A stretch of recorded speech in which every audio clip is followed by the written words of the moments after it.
ಶ್ರೀ ಗುರುಭ್ಯೋ ನಮಃ. ಹರಿ ಓಂ.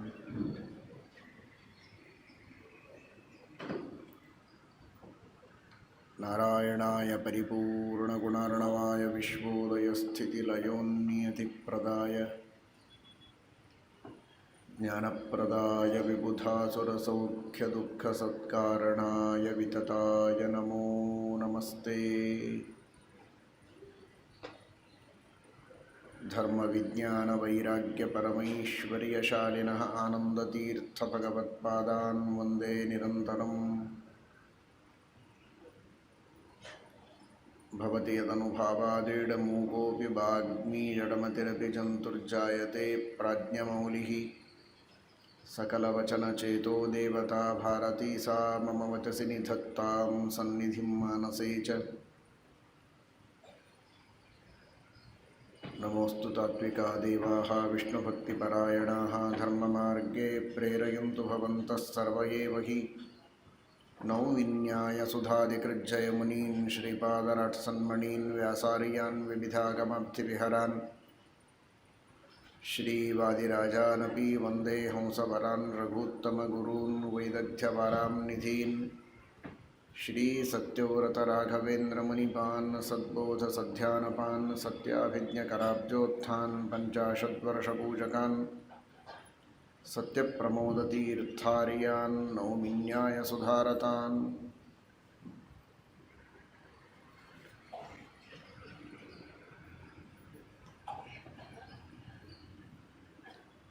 ಶ್ರೀರಾಮಚಂದ್ರ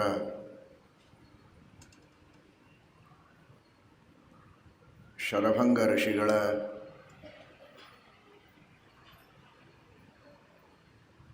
ನೈಷ್ಠಿಕವಾದ ತಪಶ್ಚರ್ಯದಿಂದ ಪ್ರಸನ್ನನಾಗಿ ಅವರ ಪ್ರಾರ್ಥನೆಯಂತೆ ಅವರನ್ನು ಉದ್ಧಾರ ಮಾಡಿದ್ದಾನೆ. ಈ ಭೌತಿಕ ಶರೀರವನ್ನು ಪರಿತ್ಯಾಗ ಮಾಡಿ ತೇಜೋಮಯವಾದ ಶರೀರದಿಂದ ಉತ್ತಮ ಲೋಕಗಳಲ್ಲಿ ಉತ್ತಮವಾದಂತಹ ಸಾಧನೆಯನ್ನು ಮಾಡುವಂತಹ ಒಂದು ದೊಡ್ಡ ಯೋಗವನ್ನು ಅವರಿಗೆ ಕರುಣಿಸಿದ್ದಾನೆ.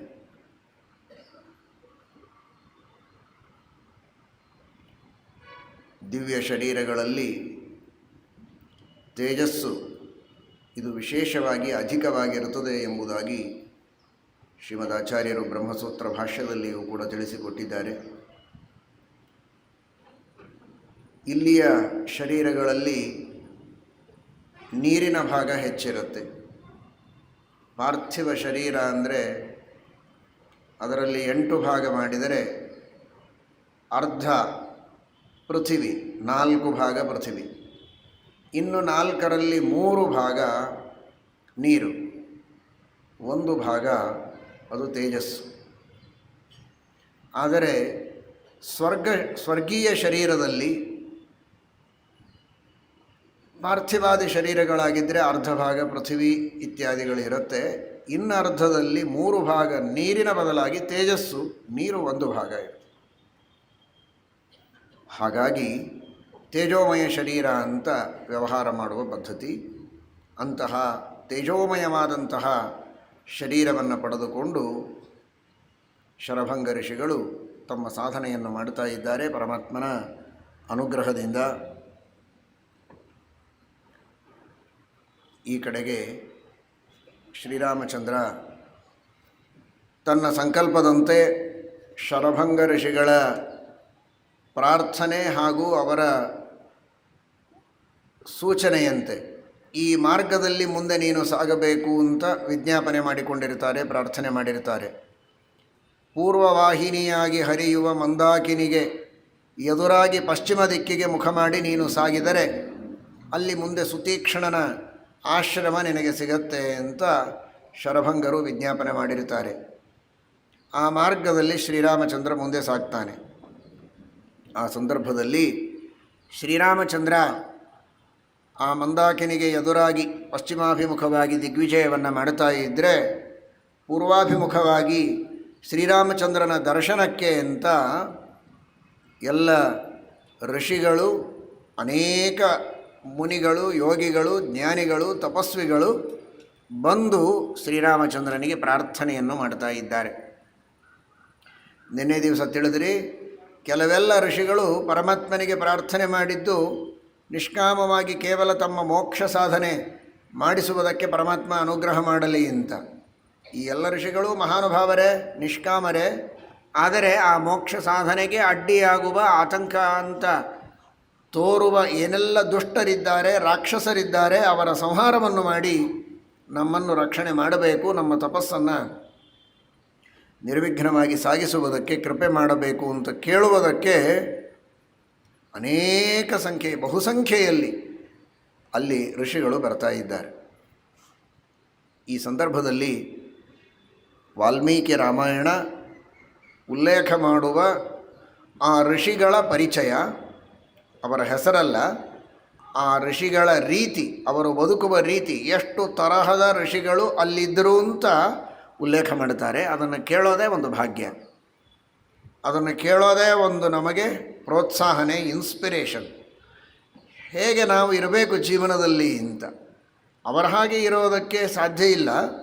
ಆದರೆ ಅವರು ಅಷ್ಟು ದೊಡ್ಡ ಮಟ್ಟದಲ್ಲಿದ್ದರು ಅಂದರೆ ಅವರ ಅನುಗ್ರಹದಿಂದ ಅವರು ನೆಲೆಸಿದ, ಜನಿಸಿದ, ಪವಿತ್ರಗೊಳಿಸಿದ ಈ ಭರತ ಭೂಮಿಯಲ್ಲಿ, ಈ ಭಾರತದ ಮಣ್ಣಿನಲ್ಲಿ ಹುಟ್ಟಿ ಬಂದ ನಮಗೆ ಸ್ವಲ್ಪ ಆದರೂ ಆ ಗುಣದ ಛಾಯೆ ಬಂದರೆ ಸಾಕು, ನಮ್ಮ ಜೀವನದಲ್ಲಿ ಬಹಳ ದೊಡ್ಡ ಪರಿವರ್ತನೆಯಾಗ್ತದೆ.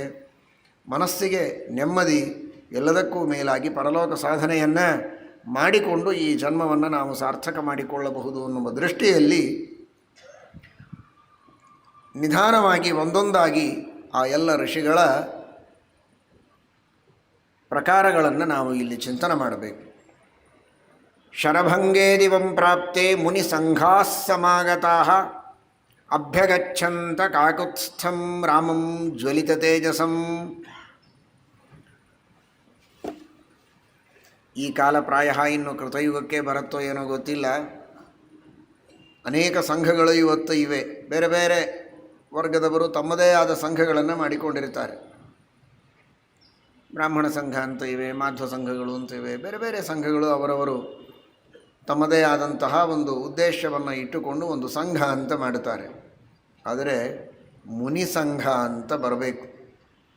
ಎಲ್ಲರೂ ತಪಸ್ವಿಗಳು, ಎಲ್ಲರೂ ಜ್ಞಾನಿಗಳು, ಎಲ್ಲರೂ ಭಗವದ್ಧ್ಯಾನಪರರು, ಲೋಕವಾರ್ತಾ ವಿಮುಖರು. ಅಂತಹ ಮೌನದಲ್ಲಿ, ಶಾಸ್ತ್ರದ ಅಧ್ಯಯನದಲ್ಲಿ ಮಾತ್ರ ತತ್ಪರರಾಗಿ, ವಿರಕ್ತ ಶಿಖಾಮಣಿಗಳಾಗಿ ಏಕಾಂತ ಸಾಧನೆಯಲ್ಲಿ ತೊಡಗಿದಂತಹ ಮುನಿಗಳ ಸಂಘ ಬರೋದೇ ದೇಶಕ್ಕೆ ಒಂದು ದೊಡ್ಡದಾದಂತಹ ಭವಿಷ್ಯ.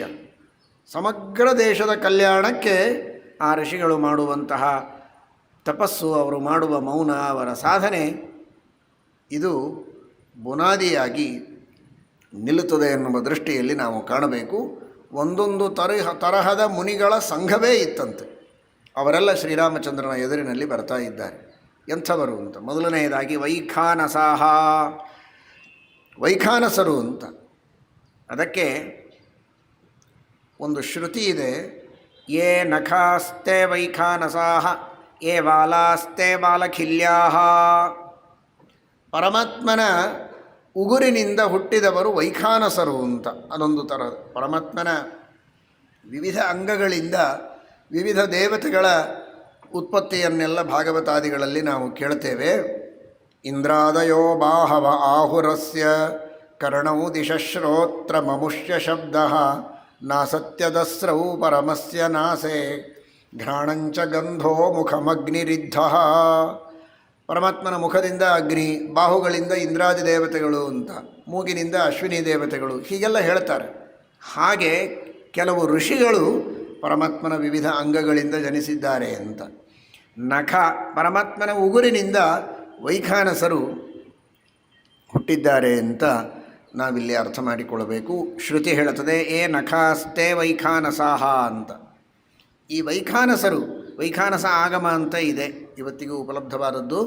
ಅವರೆಲ್ಲ ದೇವಸ್ಥಾನಗಳಲ್ಲಿ ಅತ್ಯಂತ ಭಕ್ತಿಯಿಂದ ಪರಮಾತ್ಮನ ಪೂಜೆಯನ್ನು ಮಾಡುವುದಕ್ಕಾಗಿಯೇ ಆ ಭಗವಂತನಿಂದ ಹುಟ್ಟಿ ಬಂದವರು. ಅಂತಹ ಒಂದು ಋಷಿಗಳ ಪರಂಪರೆ ಇದೆ.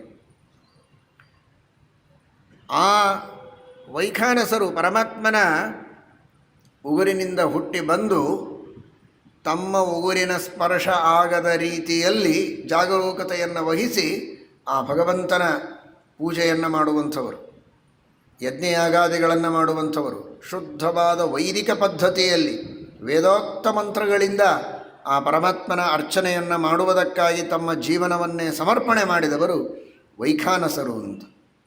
ಅಂತಹ ಒಂದು ವೈಖಾನಸ ಮುನಿ ಸಂಘ, ಆ ಸಂಘದವರು ಬಂದಿದ್ದಾರೆ ಸಹಸ್ರಾರು ಸಂಖ್ಯೆಯಲ್ಲಿ. ವಾಲಖಿಲ್ಯಾಹ, ದೇವರ ಪೂಜೆಯನ್ನು ಮಾಡುವಂತಹ ವೈಖಾನಸರ ಸಂಘ ಒಂದಾದರೆ ಸಂಧ್ಯಾವಂದನವನ್ನು ಅತ್ಯಂತ ಉತ್ತಮ ಮಟ್ಟದಲ್ಲಿ ಸಕಾಲಕ್ಕೆ ಸೂರ್ಯನಿಗೆ ಅರ್ಘ್ಯವನ್ನು ಕೊಟ್ಟು ಸೂರ್ಯನ ಗತಿಗೆ ವಿಘ್ನ ಮಾಡುವ ಮಂದೇಹ ಎಂಬ ಹೆಸರಿನ ರಾಕ್ಷಸರನ್ನು ತಮ್ಮ ಆ ಅರ್ಘ್ಯಪ್ರದಾನದ ಮಹಿಮೆಯಿಂದ, ಆ ಅರ್ಘ್ಯಪ್ರದಾನದಲ್ಲಿ ಮಂತ್ರಪೂರಿತವಾದ ಜಲವನ್ನು ಬಿಡುವ ಮೂಲಕ ಅದನ್ನೇ ಒಂದು ಅಸ್ತ್ರ ಅಂತನ್ನುವ ರೀತಿಯಲ್ಲಿ ಪ್ರಯೋಗ ಮಾಡಿದಾಗ ಆ ಮಂದೇಹ ಎಂಬ ಅಸುರರ ಸಂಹಾರವನ್ನೇ ಮಾಡುವ ಮಹಾಸಾಮರ್ಥ್ಯವನ್ನು ಪಡೆದ ವಾಲಖಿಲ್ಯರು, 60,000 ಸಂಖ್ಯೆಯಲ್ಲಿ ಇರುವಂತಹ ಆ ವಾಲಖಿಲ್ಯರು, ಅಂತಹ ವಾಲಖಿಲ್ಯರ ಸಂಘ. ಅವರು ಪರಮಾತ್ಮನ ಮೈ ಮೇಲಿನ ಕೂದಲುಗಳಿಂದ ಹುಟ್ಟಿದವರು. ವಾಲ ಅಂದರೆ ಬಾಲ, ವ ಬ ಈ 2 ಅಕ್ಷರಗಳಿಗೆ ಸಂಸ್ಕೃತದಲ್ಲಿ ಸಾಮ್ಯ ಇದೆ. ಹೀಗಾಗಿ ವ ಅಂದರೆ ಬ, ವಾಲ ಅಂದರೆ ಬಾಲ, ಬಾಲ ಅಂದರೆ ಬಾಲ್, ಹಿಂದಿಯೊಳಗೆ ಬಾಲ್ ಅಂದರೆ ಕೂದಲು. ಪರಮಾತ್ಮನ ಮೈ ಮೇಲಿನ ವಾಲದಿಂದ, ಬಾಲದಿಂದ, ಕೂದಲುಗಳಿಂದ ಹುಟ್ಟಿದ ಬಂದವರು ವಾಲಖಿಲ್ಯರು ಅಂತ. ಆ ವಾಲಖಿಲ್ಯರು ಆ ರೀತಿ ಸೂರ್ಯನ ಎದುರಿನಲ್ಲಿ ಬರುವಂತಹ ರಾಕ್ಷಸರ ಸಂಹಾರಕ್ಕಾಗಿ ತಮ್ಮ ತಪಸ್ಸನ್ನು, ಮಂತ್ರವನ್ನು ಉಪಯೋಗಿಸುವಂತಹ ಮಹಾನುಭಾವರು ವಾಲಖಿಲ್ಯರು. ಅವರ ಸಂಘ ಬಂದಿದೆ. ಸಂಪ್ರಕ್ಷಾಲಾಹ, ನೋಡಿ, ನಾನು ಇದೀಗ ಹೇಳಿದಾಗ ಕಥೆ ಕೇಳುವುದಲ್ಲ, ಈ ಒಂದೊಂದು ಶಬ್ದಗಳೇ ನಮಗೆ ಒಂದು ಸಂದೇಶ ಅನ್ನುವುದನ್ನು ತಿಳಿಯುತ್ತಾ ಹೋಗಬೇಕು. ವೈಖಾನಸರು ಹೇಗೆ ತಮ್ಮ ಇಡೀ ಜೀವನವನ್ನು ದೇವರ ಪೂಜೆಗೆ ಅರ್ಪಣೆ ಮಾಡಿದ್ದಾರೆ, ಇಡೀ ಜೀವನವನ್ನು ಅರ್ಪಣೆ ಮಾಡಲಿಕ್ಕಾಗದೇ ಇದ್ದರೂ ಕೂಡ ದಿನದ ಕೆಲವು ಭಾಗ ಆದರೂ, ಸ್ವಲ್ಪ ಸಮಯವನ್ನಾದರೂ, 1 ಗಂಟೆ, ಕನಿಷ್ಠ ಪಕ್ಷ ಅರ್ಧ ಗಂಟೆ, 15 ನಿಮಿಷ ಆದರೂ ದೇವರ ಪೂಜೆಗೆ ಅರ್ಪಣೆಯನ್ನು ಮಾಡಬೇಕು ಅನ್ನುವುದನ್ನು ಆ ವೈಖಾನಸರಿಂದ ನಾವು ಕಲಿಯಬೇಕಾದದ್ದು. ಸಕಾಲಕ್ಕೆ ಸಂಧ್ಯಾವಂದನವನ್ನು ಮಾಡಬೇಕು. ನಮ್ಮ ಮಂತ್ರ ಬಲದಿಂದಲೇ ಮಂದೇಹರ ಸಂಹಾರ ಆಗತ್ತೋ ಬಿಡತ್ತೋ, ನಾವು ಪಠನ ಮಾಡುವ ಗಾಯತ್ರಿ ಮಂತ್ರದಿಂದ, ಮಂತ್ರಪೂರಿತವಾದ ಜಲದಿಂದ ಮಂದೇಹರ ಸಂಹಾರ ಆಗದೇ ಇದ್ದರೂ ಕೂಡ ಮದ್ದೇಹದೊಳಗಿನ ಕಾಮಕ್ರೋಧಾದಿ ಅಸುರರ ದೋಷಗಳ ಸಂಹಾರ ಆದರೆ ಸಾಕು. ಮಂದೇಹ ಬೇಡ, ಮನದೇಹ, ತೆಲುಗು భాషಯಲ್ಲಿ మన ಅಂದರೆ ನಮ್ಮ. మందేహల సంహారమైతుందో లేదో మన దేహంలో ఉన్న అసురుల సంహారమైతే చాలు అనే ఉద్దేశంతో ಆ ಮಂದೇಹದೊಳಗಿನ ಅಸುರರ ಸಂಹಾರವನ್ನು ಮಾಡುವುದಕ್ಕೆ ವಾಲಖಿಲ್ಯರ ಪ್ರೇರಣೆಯನ್ನು ನಾವು ಪಡೆಯಬೇಕು. ಆನಂತರ ಸಂಪ್ರಕ್ಷಾಲಾಹ, ಏನು ವಿಚಿತ್ರ ನೋಡಿ, ಆ ಭಗವಂತನ ಅತ್ಯದ್ಭುತವಾದ, ಇದೆಲ್ಲ ಹೇಗೆ ಸಾಧ್ಯ ಅಂತ ಅನ್ಕೋಬೇಡಿ. ಅನೇಕ ಬಾರಿ ನೀವು ಕೇಳಿದ್ದೀರಿ, ಒಂದು ಪುಟ್ಟ ಬೀಜದಿಂದ ಇಷ್ಟು ದೊಡ್ಡ ಗಿಡ ಹುಟ್ಟುವುದು ಹೇಗೆ ಸಾಧ್ಯ? ಅದು ಅಸಾಧ್ಯನೇ, ಆದರೆ ಪ್ರತ್ಯಕ್ಷ ಇದೆ, ಅದು ಸತ್ಯ, ಒಪ್ಪಬೇಕು. ಅಂಥ ದೊಡ್ಡ ಗಿಡವನ್ನು ಹೊರಗೆ ತರುವ ಮೂಲ ಶಕ್ತಿ ಒಂದು ಪುಟ್ಟ ಬೀಜದಲ್ಲಿದೆ. ಅದೇ ರೀತಿ ಪುರುಷರಲ್ಲಿಯೂ ಕೂಡ ಸ್ತ್ರೀ ಪುರುಷರ ಸಂಯೋಗದಿಂದ ಪುತ್ರರ ಉತ್ಪತ್ತಿ ಆಗತ್ತೆ ಎನ್ನುವುದು ಇಡೀ ಜಗತ್ತಿಗೆ ಗೊತ್ತು. ಒಂದು ಮಾತ್ರಕ್ಕೆ ಅದು ಆಶ್ಚರ್ಯ ಅಲ್ಲ ಅಂತ ಹೇಳುವಂತಿಲ್ಲ. ಅಷ್ಟು ಸೂಕ್ಷ್ಮವಾದಂತಹ ಕಣಗಳು ಇಷ್ಟು ದೊಡ್ಡ ದೇಹವಾಗಿ ಪರಿಣಾಮ ಹೊಂದೋದು ಕೂಡ ಅದೊಂದು ಭಗವಂತನ ಅದ್ಭುತವಾದ ಶಕ್ತಿಯೇ. ಆದರೆ ಮತ್ತೆ ಮತ್ತೆ ಕಾಣುತ್ತೇವೆ ಅನ್ನೋದಕ್ಕೆ ಅದೇನು ದೊಡ್ಡದಲ್ಲ ಅಂತ ನಾವು ತಿಳ್ಕೊಂಡಿದ್ದೇವೆ. ದೊಡ್ಡದಲ್ಲ ಅಂದರೆ ಅದನ್ನು ಮಾಡೋದು ಅಷ್ಟು ಅದ್ಭುತವಾದ ದೇವರ ಶಕ್ತಿಯೇ ಅದು. ಅಂತಹ ದೇವರು ಕೆಲವುದನ್ನು ನಮಗೆ ಕಾಣುವಂತೆ ಮಾಡಿದ್ದಾನೆ, ಇನ್ನು ಕೆಲವು ಶಾಸ್ತ್ರಗಳಿಂದ ನಾವು ತಿಳಿತೇವೆ. ನಮ್ಮ ಕಣ್ಣೆದುರಿಗಿಲ್ಲ ಅಂದ ಮಾತ್ರಕ್ಕೆ ಅದನ್ನು ಅಪಲಾಪ ಮಾಡುವಂತಿಲ್ಲ. ಸಂಪ್ರಕ್ಷಾಲಾಹ, ದೇವರಿಗೆ ಪಾದಪ್ರಕ್ಷಾಲನೆಯನ್ನು ಮಾಡಿದ ಜಲದಿಂದ, ಅದು ಯಾರು ಅಂತ ಸ್ಪಷ್ಟವಾಗಿ ಪುರಾಣದಲ್ಲಿ ಉಲ್ಲೇಖ ಸಿಗುವುದಿಲ್ಲ. ಇಲ್ಲಿ ಪ್ರಾಯ ಬ್ರಹ್ಮದೇವರು ಪಾದಪ್ರಕ್ಷಾಲನೆ ಮಾಡಿದ್ದಾಗಿರಬಹುದು, ಅಥವಾ ಇನ್ನಿತರ ದೇವತೆಗಳು ಮಾಡಿದ್ದಾಗಿರಬಹುದು. ಆ ದೇವರ ಪಾದಪ್ರಕ್ಷಾಲನದ ಜಲದಿಂದಲೇ ಹುಟ್ಟಿದಂತಹ ಋಷಿಗಳಿದ್ದಾರೆ ಅಂತ ಹೇಳ್ತಾರೆ. ಭಗವತಃ ಪಾದಪ್ರಕ್ಷಾಲನಜಾಹ ಮಹರ್ಷಯ. ಆ ಪರಮಾತ್ಮನ ಪಾದಪ್ರಕ್ಷಾಲನದ ಜಲದಿಂದ ಹುಟ್ಟಿದಂತಹ ಅನೇಕ ಋಷಿಗಳಿದ್ದಾರೆ. ಅವರೆಂಥ ಪೂತಾತ್ಮರು ನೋಡಿಕೊಳ್ಳಿ. ಅವರು ಹುಟ್ಟಿದ್ದೇ ದೇವರ ಪಾದೋದಕದ ಒಂದು ಬಿಂದುವಿನ ಸ್ಪರ್ಶ ಆದರೆ ನಮ್ಮ ಪಾಪಗಳೆಲ್ಲ ದೂರ ಆಗ್ತದೆ ಅಂತ ಹೇಳ್ತಾರೆ. ಗಂಗಾ ಅಂತ ಸ್ಮರಣೆ ಮಾಡಿದರೆ ಸಾಕು, ನೂರಾರು ಯೋಜನೆಗಳ ದೂರ ಇದ್ದವರು ಪವಿತ್ರರಾಗ್ತಾರೆ. ಗಂಗಾ ಗಂಗೇತಿ ಯೋ ಬ್ರೂಯಾತ್ ಯೋಜನಾನಾಂ ಶತೈರಪಿ ಅಂತ ಹೇಳ್ತಾರೆ. ಅಂಥದ್ದು ಆ ಪರಮಾತ್ಮನ ಪಾದೋದಕದ ಜಲದಿಂದಲೇ ಪ್ರಾದುರ್ಭೂತರಾದ ಪವಿತ್ರಾತ್ಮರಾದ ಪೂತಾತ್ಮರಾದಂತಹ ಋಷಿಗಳೆಲ್ಲ ಅಲ್ಲಿ ಒಂದು ಸಂಘವನ್ನು ಮಾಡಿಕೊಂಡಿದ್ದರು. ಅದೊಂದು ಮುನಿಸಂಘ, ಸಂಪ್ರಕ್ಷಾಲ ಮುನಿಸಂಘ. ಅವರೆಲ್ಲ ಬಂದಿದ್ದಾರಂತೆ. ಇನ್ನೊಂದು ವ್ಯಾಖ್ಯಾನಕಾರರ ಅಭಿಪ್ರಾಯ, ಈ ಸಂಪ್ರಕ್ಷಾಲರು ಅಂತ ಇವರು ಮೇಲಿಂದ ಮೇಲೆ ತಮ್ಮ ಶರೀರದ ಪ್ರಕ್ಷಾಲನೆಯನ್ನು ಮಾಡಿಕೊಳ್ಳುವವರು, ಮತ್ತೆ ಮತ್ತೆ ಸ್ನಾನ ಮಾಡುವವರು. ಕೆಲವರ ಪದ್ಧತಿಯಲ್ಲಿ ಪ್ರಕ್ಷಾಲನೆ ಅಂತ ಇರೋದೇ ಇಲ್ಲ. ಒಂದು ಸಲ ಸ್ನಾನ ಮಾಡಿದರೆ ಹೆಚ್ಚು ಮುಗಿದು ಹೋಯ್ತು, ಆಮೇಲೆ ಎಲ್ಲವೂ ಮಡಿನೇ. ಇನ್ನು ಕೆಲವರ ಪದ್ಧತಿಯಲ್ಲಿ ಸಂಪ್ರದಾಯದಲ್ಲಿ ಪುನಃ ಒಂದೊಂದು ತರಹದ ಕಾರ್ಯಗಳನ್ನು ಮಾಡಿದಾಗಲೂ ಸ್ನಾನ ಮಾಡುತ್ತಾರೆ. ಕೆಲವು ಸಂದರ್ಭಗಳಲ್ಲಿ ಹಸ್ತ ಪ್ರಕ್ಷಾಲನೆ ಮಾಡಿಕೊಳ್ಳುತ್ತಾರೆ, ಬೇರೆ ಬೇರೆ ಅಂಗಗಳ ಪ್ರಕ್ಷಾಲನೆಯನ್ನು ಮಾಡಿಕೊಳ್ಳುತ್ತಾರೆ. ದೇವರಿಗೆ ಒಂದೊಂದು ಉಪಚಾರಗಳನ್ನು ಮಾಡುವಾಗಲೂ ಹಸ್ತ ಪ್ರಕ್ಷಾಲನೆ ಮಾಡಿಕೊಂಡು ದೇವರಿಗೆ ಅರ್ಚನೆಯನ್ನು, ಒಂದು ಸಲ ಅರ್ಚನೆ ಮಾಡಿ, ಒಂದು ಸಲ ತುಳಸಿಯನ್ನು ಏರಿಸಿ ಮಂಗಳಾರತಿಯನ್ನು ಮಾಡಿ, ಮತ್ತೆ ಕೈ ಶುದ್ಧ ಮಾಡಿಕೊಂಡು ಮುಂದಿನ ಅರ್ಚನೆ, ಪೂಜೆ, ಉಪಚಾರಗಳನ್ನು ಸಮರ್ಪಣೆ ಮಾಡುವಂಥದ್ದು ಪದ್ಧತಿ ಇದೆ. ಹೀಗೆ ಸಂಪ್ರಕ್ಷಾಲಾಹ, ಮತ್ತೆ ಶರೀರದ ಅಂಗಗಳ ಪ್ರಕ್ಷಾಲನೆಯನ್ನು ಮಾಡಿಕೊಂಡು ಪರಿಶುದ್ಧಿಯನ್ನು ಪಡೆದು ಪರಮಾತ್ಮನ ಪರಿಚರ್ಯೆಯನ್ನು ಮಾಡುವಂತಹ ಜನ ಅವರು ಸಂಪ್ರಕ್ಷಾಲರು ಅಂತ. ಇದು ಒಂದು ನಮಗೆ ಸಂದೇಶವನ್ನು ನೀಡುವಂತಹ ಶಬ್ದ. ಜೀವನದಲ್ಲಿ ಪಾವಿತ್ರ್ಯವನ್ನು ಕಾಪಾಡಿಕೊಳ್ಳುವುದು ಬಹಳ ಮಹತ್ವದ್ದು. ಶೌಚ ಮೂಲೋ ದ್ವಿಜೋಯತಃ ಅಂತ. ಶೌಚ ಇದು ಬಹಳ ದೊಡ್ಡದು. ಅದೊಂದು ಪರಮಾತ್ಮನ ಸೇವೆ, ಶಾರೀರಿಕ ತಪಸ್ಸು ಅಂತ ಕೃಷ್ಣ ಹೇಳಿದ್ದಾನೆ. ದೇವದ್ವಿಜ ಗುರುಪ್ರಾಜ್ಞ ಪೂಜನಂ ಶೌಚಂ ಆರ್ಜವಂ ಬ್ರಹ್ಮಚರ್ಯಂ ಅಹಿಂಸಾ ಚ ಶಾರೀರಂ ತಪ ಉಚ್ಯತೆ ಅಂತ. ಆ ದೃಷ್ಟಿಯಲ್ಲಿ ಮನಸ್ಸು ಶುದ್ಧ ಆಗಿದ್ದರೆ ಸಾಕು, ಶರೀರ ಅಪವಿತ್ರವಾಗಿದ್ದರೂ ನಾವು ಹಾಗೆ ದೇವರ ಪೂಜೆ ಮಾಡ್ತೇವೆ ಅಂತನ್ನುವ ಹಾಗಿಲ್ಲ. ಮನಸ್ಸು ಶುದ್ಧವಾಗಿದ್ದರೆ ಶುದ್ಧ ಮನಸ್ಸಿನಲ್ಲಿ ದೇವರ ಸ್ಮರಣೆಯನ್ನು ಅವಶ್ಯವಾಗಿ ಮಾಡಬೇಕು. ಆದರೆ ಶರೀರದಿಂದ ದೇವರ ಪೂಜೆಯನ್ನು ಮಾಡಬೇಕಾದರೆ ಶರೀರವೂ ಪರಿಶುದ್ಧವಾಗಿರಲೇಬೇಕು. ಸ್ನಾನಾದಿಗಳನ್ನು ಮಾಡಬೇಕು. ಮತ್ತೆ ಹಸ್ತ ಪ್ರಕ್ಷಾಲನಾದಿಗಳನ್ನು ಶಾಸ್ತ್ರದಲ್ಲಿ ಯಾವ ಕ್ರಮದಲ್ಲಿ ವಿಧಾನ ಮಾಡಿದ್ದಾರೆ ಅಂತ ತಿಳಿದುಕೊಂಡು ಮಾಡುವುದು ಕೂಡ ಒಂದು ಪರಮಾತ್ಮನ ಸೇವೆಗೆ ಅಂಗ ಅನ್ನುವುದನ್ನು ತಿಳಿಯಬೇಕು. ಇದೇ ಒಂದು ದೊಡ್ಡ ಸಾಧನೆ ಅಂತ ತಿಳಿಯುವುದಲ್ಲ.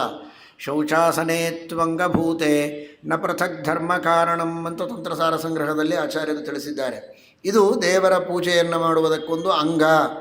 ಇದಿದ್ದರೆ ಆ ಪೂಜೆಯನ್ನು ಮಾಡುವಂತಹ ಕಾರ್ಯ ಪರಿಪೂರ್ಣವಾಗುತ್ತೆ ಎನ್ನುವ ದೃಷ್ಟಿಯಲ್ಲಿ ಶೌಚವನ್ನು ಕಾಪಾಡಿಕೊಳ್ಳಬೇಕು ಎಂಬ ಸಂದೇಶವನ್ನು ಈ ಪದದಿಂದ ನಾವು ತಿಳಿಯಬಹುದು. ಮರೀಚಿಪಾಹ ಎಂಥೆಂಥವರಿದ್ದರು ಅಂತ ತಿಳಿದುಕೊಳ್ಳಿ. ಒಂದೊಂದು ಮಾತು ಕೇಳುವಾಗಲೂ ನಮ್ಮ ಭಾರತ ದೇಶ, ನಮ್ಮ ಪ್ರಾಚೀನರಾದಂತಹ ಋಷಿಮುನಿಗಳ ಆ ತಪಸ್ಸು, ಅವರ ವರ್ತನೆ, ನಾವು ಹೇಗಿದ್ದೇವೋ ಗೊತ್ತಿಲ್ಲ, ಆದರೆ ಅಂಥವರು ನೆಲೆಸಿದ ನೆಲದಲ್ಲಿದ್ದೇವೆ ಎನ್ನುವುದೇ ಒಂದು ಮನಸ್ಸಿನಲ್ಲಿ ಆನಂದವನ್ನು ಕೊಡುತ್ತದೆ, ಉತ್ಸಾಹವನ್ನು ಕೊಡುತ್ತದೆ, ಪ್ರೇರಣೆಯನ್ನು ಕೊಡುತ್ತದೆ. ಮರೀಚಿಪಾಹ, ಸೂರ್ಯನ ಕಿರಣಗಳನ್ನು ಕೆಲವರು, ಚಂದ್ರನ ಕಿರಣಗಳನ್ನು ಕೆಲವರು, ಕೇವಲ ಕಿರಣಗಳನ್ನು ಬಾಯಿ ತೆಗೆದು ಪಾನ ಮಾಡಿ ಬದುಕುವವರಿದ್ದಾರೆ. ಸೂರ್ಯನ ಚಂದ್ರನ ಕಿರಣಗಳಿಂದ ಬೆಳೆಯುವ ವನಸ್ಪತಿ ಔಷಧಿಗಳನ್ನು, ಅವುಗಳಿಂದ ನಿರ್ಮಿತವಾದ ಧಾನ್ಯಗಳು, ಆಹಾರಗಳನ್ನು ತಿಂದು ಬದುಕುವವರು ನಾವೆಲ್ಲ. ಆದರೆ ಆ ಗೋಜಿಗೆ ಹೋಗದೆ ನೇರವಾಗಿ ಕಿರಣಗಳಿಂದಲೇ ತಮ್ಮಲ್ಲಿ ಶಕ್ತಿಯನ್ನು ತುಂಬಿಕೊಂಡು ದೇಹವನ್ನು ರಕ್ಷಣೆ ಮಾಡಿಕೊಳ್ಳುವಂತಹ, ತಪಸ್ಸು ಮಾಡುವಂತಹ ಜನ ಇದ್ದಾರೆ. ಮರೀಚಿಪಾಹ. ಯಮಧರ್ಮ ಆ ರೀತಿ ತಪಸ್ಸನ್ನು ಮಾಡಿದ್ದಾನೆ ಅಂತ ಶ್ರೀಮದಾಚಾರ್ಯರು ಶ್ರೀಮದ್ ಅನುವ್ಯಾಖ್ಯಾನದಲ್ಲಿ ಹೇಳುತ್ತಾರೆ. ಧರ್ಮೇಣ ಆಕಾಶಶಾಯಿನ, ಆ ಸೂರ್ಯನ ಕಿರಣಗಳನ್ನು ಅವರು ದೇವತೆಗಳು ಅಂತರಿಕ್ಷದಲ್ಲಿಯೇ ಆಕಾಶದಲ್ಲಿಯೇ ಮಲಗಿ ಬಾಯಿ ತೆಗೆದು ಸೂರ್ಯನ ಕಿರಣಗಳನ್ನೇ ಪಾನ ಮಾಡಿ ಬದುಕಿದವರೆಲ್ಲ ಇದ್ದಾರೆ. ಅಂಥವರು ಮರೀಚಿಪರು, ಮರೀಚಿಪ ಮುನಿ ಸಂಘ ಅಂತ. ಇನ್ನು ಕೆಲವರಿದ್ದಾರೆ ಅಶ್ಮಕುಟ್ಟಾಹ, ಅಶ್ಮಕುಟ್ಟರು ಅಂತ, ಅಶ್ಮಕುಟ್ಟ ಸಂಘ. ಇವರೇನು ಮಾಡ್ತಾ ಇದ್ರು ಅಂತ ಹೇಳ್ತಾರೆ. ಅಶ್ಮ ಅಂದರೆ ಕಲ್ಲು. ಅವರು ಬೇಯಿಸಿ ತಿನ್ನುವವರಲ್ಲ, ಅಪಕ್ವವಾದಂತಹ ವಸ್ತುಗಳನ್ನೇ ಸ್ವಲ್ಪ ಪಚನಕ್ಕೆ ಅನುಕೂಲವಾಗಬೇಕು ಅನ್ನುವ ದೃಷ್ಟಿಯಲ್ಲಿ ಕಲ್ಲಿನಿಂದ ಕುಟ್ಟಿ ಅಪಕ್ವವಾದಂತಹ ಧಾನ್ಯಗಳನ್ನು, ವಸ್ತುಗಳನ್ನು ಹಾಗೇ ತಿಂದು ಜೀರ್ಣಿಸಿಕೊಂಡು ತಪಸ್ಸು ಮಾಡುವಂತಹ ಮಹಾನುಭಾವರು ಅಶ್ಮಕುಟ್ಟಾಹ. ಬೇಯಿಸಬೇಕು, ಬೇಯಿಸುವುದಕ್ಕೆ ಕಟ್ಟಿಗೆ ಬೇಕು, ಬೆಂಕಿ ಬೇಕು, ಅದಕ್ಕಾಗಿ ಕಾಯಬೇಕು. ಅಷ್ಟು ಹೊತ್ತು ಅಷ್ಟೇಕೆ ತಪಸ್ಸಿನ ಸಮಯವನ್ನು ವ್ಯಯ ಮಾಡಬೇಕು ಅನ್ನುವುದು ಅವರ ಚಿಂತನ. ಜೀರ್ಣ ಆಗಬೇಕಲ್ಲ, ಅದಕ್ಕೆ ಸ್ವಲ್ಪ ಕುಟ್ಟಿ ತಿಂದು ಬಿಡೋಣ ಸಾಕು ಅಂತ ಕಲ್ಲಿನಿಂದ ವಸ್ತುಗಳನ್ನು, ಧಾನ್ಯಗಳನ್ನು ಕುಟ್ಟಿ ಅದನ್ನು ತಿಂದು ಹಾಗೇ ತಮ್ಮ ಜೀರ್ಣದ ಶಕ್ತಿಯನ್ನು ಬೆಳೆಸಿಕೊಂಡು ತಪಸ್ಸನ್ನು ಮಾಡುವವರು. ಇದು ಸಮಯ ಉಳಿಸುವುದಕ್ಕೆ ಮಾತ್ರ ಅಂತ ತಿಳಿಯಬೇಡಿ. ದೇಹಕ್ಕೆ ಎಷ್ಟು ಕ್ಲೇಶವಾದರೂ ಅದನ್ನು ಸಹನೆ ಮಾಡಿಕೊಳ್ಳುವುದೊಂದು ತಪಸ್ಸು. ಅದರಿಂದ ದೇವರು ಪ್ರಸನ್ನನಾಗಿ ಅನುಗ್ರಹ ಮಾಡುತ್ತಾನೆ ಎನ್ನುವ ದೃಷ್ಟಿಯಲ್ಲಿಯೂ ನಾನಾ ರೀತಿಯ ತಪಸ್ಸುಗಳನ್ನು ಆಚರಣೆ ಮಾಡುವಂತಹ ಮಹಾನುಭಾವರೆಲ್ಲ ಇದ್ದರು ಅಂತ ನಾವು ತಿಳಿಯಬೇಕು. ಅಶ್ಮಕುಟ್ಟಾಹ, ಏನು ಹಾಗೆ ಬರೀ ಕೊಟ್ಟು ತಿಂದುಬಿಟ್ರೆ ಜೀರ್ಣ ಆಗ್ತದ? ಅಪಕ್ವವಾದದ್ದು ಬೇಯಿಸಿ ಮೃದು ಮಾಡದೇ ಇದ್ದರೆ ಅಂತ ಇವತ್ತಿಗೂ ಇದ್ದಾರೆ. ಬೇಯಿಸಿದ್ದನ್ನು ತಿನ್ನದೆ ಹಸಿಯಾದದ್ದನ್ನು ಹಾಗೇ ತಿಂದು ಜೀರ್ಣಿಸಿಕೊಂಡು ಬದುಕುವಂತಹ ನ್ಯಾಚುರೋಪತಿ ಅಂತನ್ನುವ ಹೆಸರಿನಲ್ಲಿ ಹಾಗೇ ರೂಢಿಯನ್ನು ಮಾಡಿಕೊಂಡವರು ಇವತ್ತೂ ಅನೇಕ ಜನ ಇದ್ದಾರೆ. ಈ ರೀತಿ ತಪಸ್ಸು ಮಾಡ್ತಾರೋ ಬಿಡ್ತಾರೋ, ಅಂತೂ ನೈಸರ್ಗಿಕವಾದದ್ದನ್ನು ಹಾಗೇ ಸ್ವೀಕಾರ ಮಾಡಬೇಕು ಅನ್ನುವ ಅನುಸರಣೆಯನ್ನು ಮಾಡುವವರನ್ನು ನಾವು ಕಾಣುತ್ತೇವೆ. ಪ್ರಾಚೀನ ಕಾಲದಲ್ಲಿ ಇದ್ದರು ಅಂತ ಹೇಳೋದು ಏನು ಅಸಾಧ್ಯವಾದದ್ದಲ್ಲ. ಕೆಲವರಿಗೆಲ್ಲ ಚಪಾತಿ ಮಾಡಿ ಚಪಾತಿಯ ಮೇಲೆ ಪದರು ಬಂದಿರ್ತದೆ, ಪದರು ಬರೋ ಹಾಗೆ ಕೆಲವರು ಮಾಡ್ತಾರೆ. ಆ ಪದರನ್ನು ತಿಂದು ಮತ್ತೆ ಅದನ್ನು ಜೀರ್ಣಿಸಿಕೊಳ್ಳುವುದಕ್ಕೆ ಕೆಲವು ಉಪಾಯಗಳನ್ನು ಮಾಡಬೇಕಾಗತ್ತೆ. ಅಷ್ಟು ಸೂಕ್ಷ್ಮವಾದಂತಹ ಹೊಟ್ಟೆ, ಅದಕ್ಕೆ ಮತ್ತೆ ಹಜಮೂಲ ನುಂಗ್ತಾರೆ. ಆದರೆ ಇವತ್ತಿನ ಕಾಲಕ್ಕೆ ಇದು ಒಂದು ದೇಶದ ಪದ್ಧತಿ, ಯಾವ ದೇಶ ಅಂತ ಹೇಳೋದಿಲ್ಲ. ಮತ್ತು ಕೆಲವು ದೇಶದವರದ ಹಣೆ ಬರಹ ಅಥವಾ ಅವರ ಒಂದು ಸಂಪ್ರದಾಯ ಅಂತ ನೋಡ ಹೀಗಿರ್ತದೆ. ಇನ್ನು ಕೆಲವು ಕಡೆಗೆ ಇಂತಿಂತಹ ದೊಡ್ಡ ಕಣಕದ ಉಂಡಿಗಳು, ಹಿಟ್ಟಿನ ಉಂಡಿಯನ್ನೇ ಬೆಂಕಿಯಲ್ಲಿ ಹಾಕ್ತಾರೆ, ಅದನ್ನು ಹಾಗೇ ಬೇಯಿಸಿ ಹಾಗೇ ತಿಂತಾರೆ, ಜೀರ್ಣಿಸಿಕೊಳ್ತಾರೆ. ಅದನ್ನು ನೋಡಿದರೆ ಈ ದೇಶದವರಿಗೆ ಆಶ್ಚರ್ಯ ಆಗ್ತದೆ. ಚಪಾತಿಯ ಮೇಲ್ಪದರೇ ಜೀರ್ಣಿಸಿಕೊಳ್ಳಲಿಕ್ಕಾಗುವುದಿಲ್ಲ, ಇಂತಹ ಹಿಟ್ಟಿನ ಮುದ್ದೆಗಳನ್ನು ಹಾಗೇ ತಿಂದು ಜೀರ್ಣಿಸಿಕೊಳ್ತಾರೆ. ರಾಜಸ್ಥಾನದಲ್ಲಿ ಹೀಗೆಲ್ಲ ಇದ್ದಾರೆ. ಹಾಗಾದರೆ ದೇಶಭೇದ ಇದೆ, ಅವರವರ ಜೀವನದ ಶೈಲಿಯಲ್ಲಿ ಭೇದ ಇದೆ. ಮೊದಲಿನಿಂದ ಏನು ಅಭ್ಯಾಸ ಇರುತ್ತೆ ಹಾಗೆ ದೇಹ ಅದಕ್ಕೆ ತಯಾರಾಗ್ತದೆ. ಇದೆಲ್ಲ ಅಸಂಭಾವಿತ ಅಂತ ತಿಳಿಯೋ ಹಾಗಿಲ್ಲ ಅನ್ನೋದಕ್ಕೆ ನಾನು ಉದಾಹರಣೆ ಕೊಟ್ಟೆ.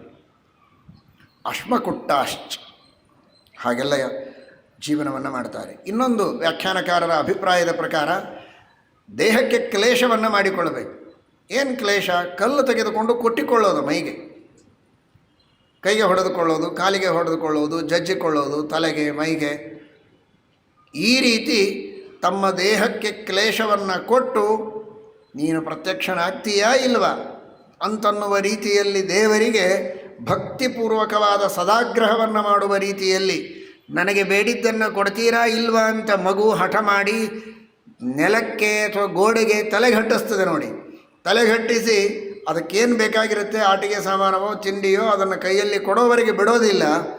ಆ ರೀತಿ ಭಗವಂತನ ಮಕ್ಕಳಾದ ಈ ಎಲ್ಲ ಋಷಿಗಳು ತಮ್ಮ ತಲೆಯನ್ನು ನೆಲಕ್ಕೆ ಗಟ್ಟಿಸಿ ಅಥವಾ ಕಲ್ಲನ್ನೇ ತೆಗೆದುಕೊಂಡು ತಲೆ ಜಜ್ಜಿಕೊಂಡು, ಕೈ ಮೈಗಳನ್ನು ಜಜ್ಜಿಕೊಂಡು ಬೇಗ ಅಪರೋಕ್ಷ ಜ್ಞಾನವನ್ನು ಕೊಟ್ಟು ಮೋಕ್ಷವನ್ನು ಕೊಡ್ತೀಯೋ ಇಲ್ಲವೋ ಅನ್ನುವ ರೀತಿಯಲ್ಲಿ ಭಗವಂತನ ಎದುರಿನಲ್ಲಿ ಸದಾಗ್ರಹ ಸದ್ಧಟವನ್ನು ಮಾಡುವಂತಹ ಈ ಎಲ್ಲ ಮಹಾನುಭಾವರು ಅಶ್ಮಕುಟ್ಟಾಶ್ಚ ಬಹವಃ ಪತ್ರಾಹಾರಾಶ್ಚ ತಾಪಸಾಹ.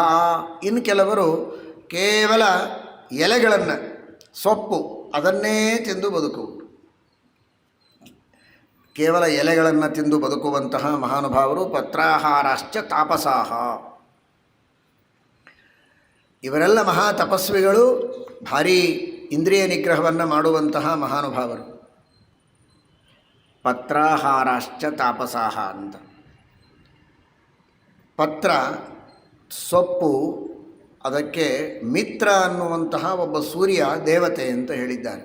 ಮಿತ್ರಶ್ಚ ಪತ್ರಶಾಖೇಶು ಹೃಷೀಕೇಶಸ್ತು ದೇವತಾ. ಅಲ್ಲಿ ಅಂತರ್ಯಾಮಿಯಾದ ಪರಮಾತ್ಮ ಹೃಷೀಕೇಶ ಅಂತ. ಹಾಗಾದರೆ ಸೊಪ್ಪಿನಲ್ಲಿ ಅಭಿಮಾನಿ ದೇವತೆ ಮಿತ್ರ ಎಂಬ ಸೂರ್ಯ, ಅಂತರ್ಯಾಮಿ ದೇವತೆ ಹೃಷೀಕೇಶ ಎಂಬ ಹೆಸರಿನ ಪರಮಾತ್ಮ ಅಂತ.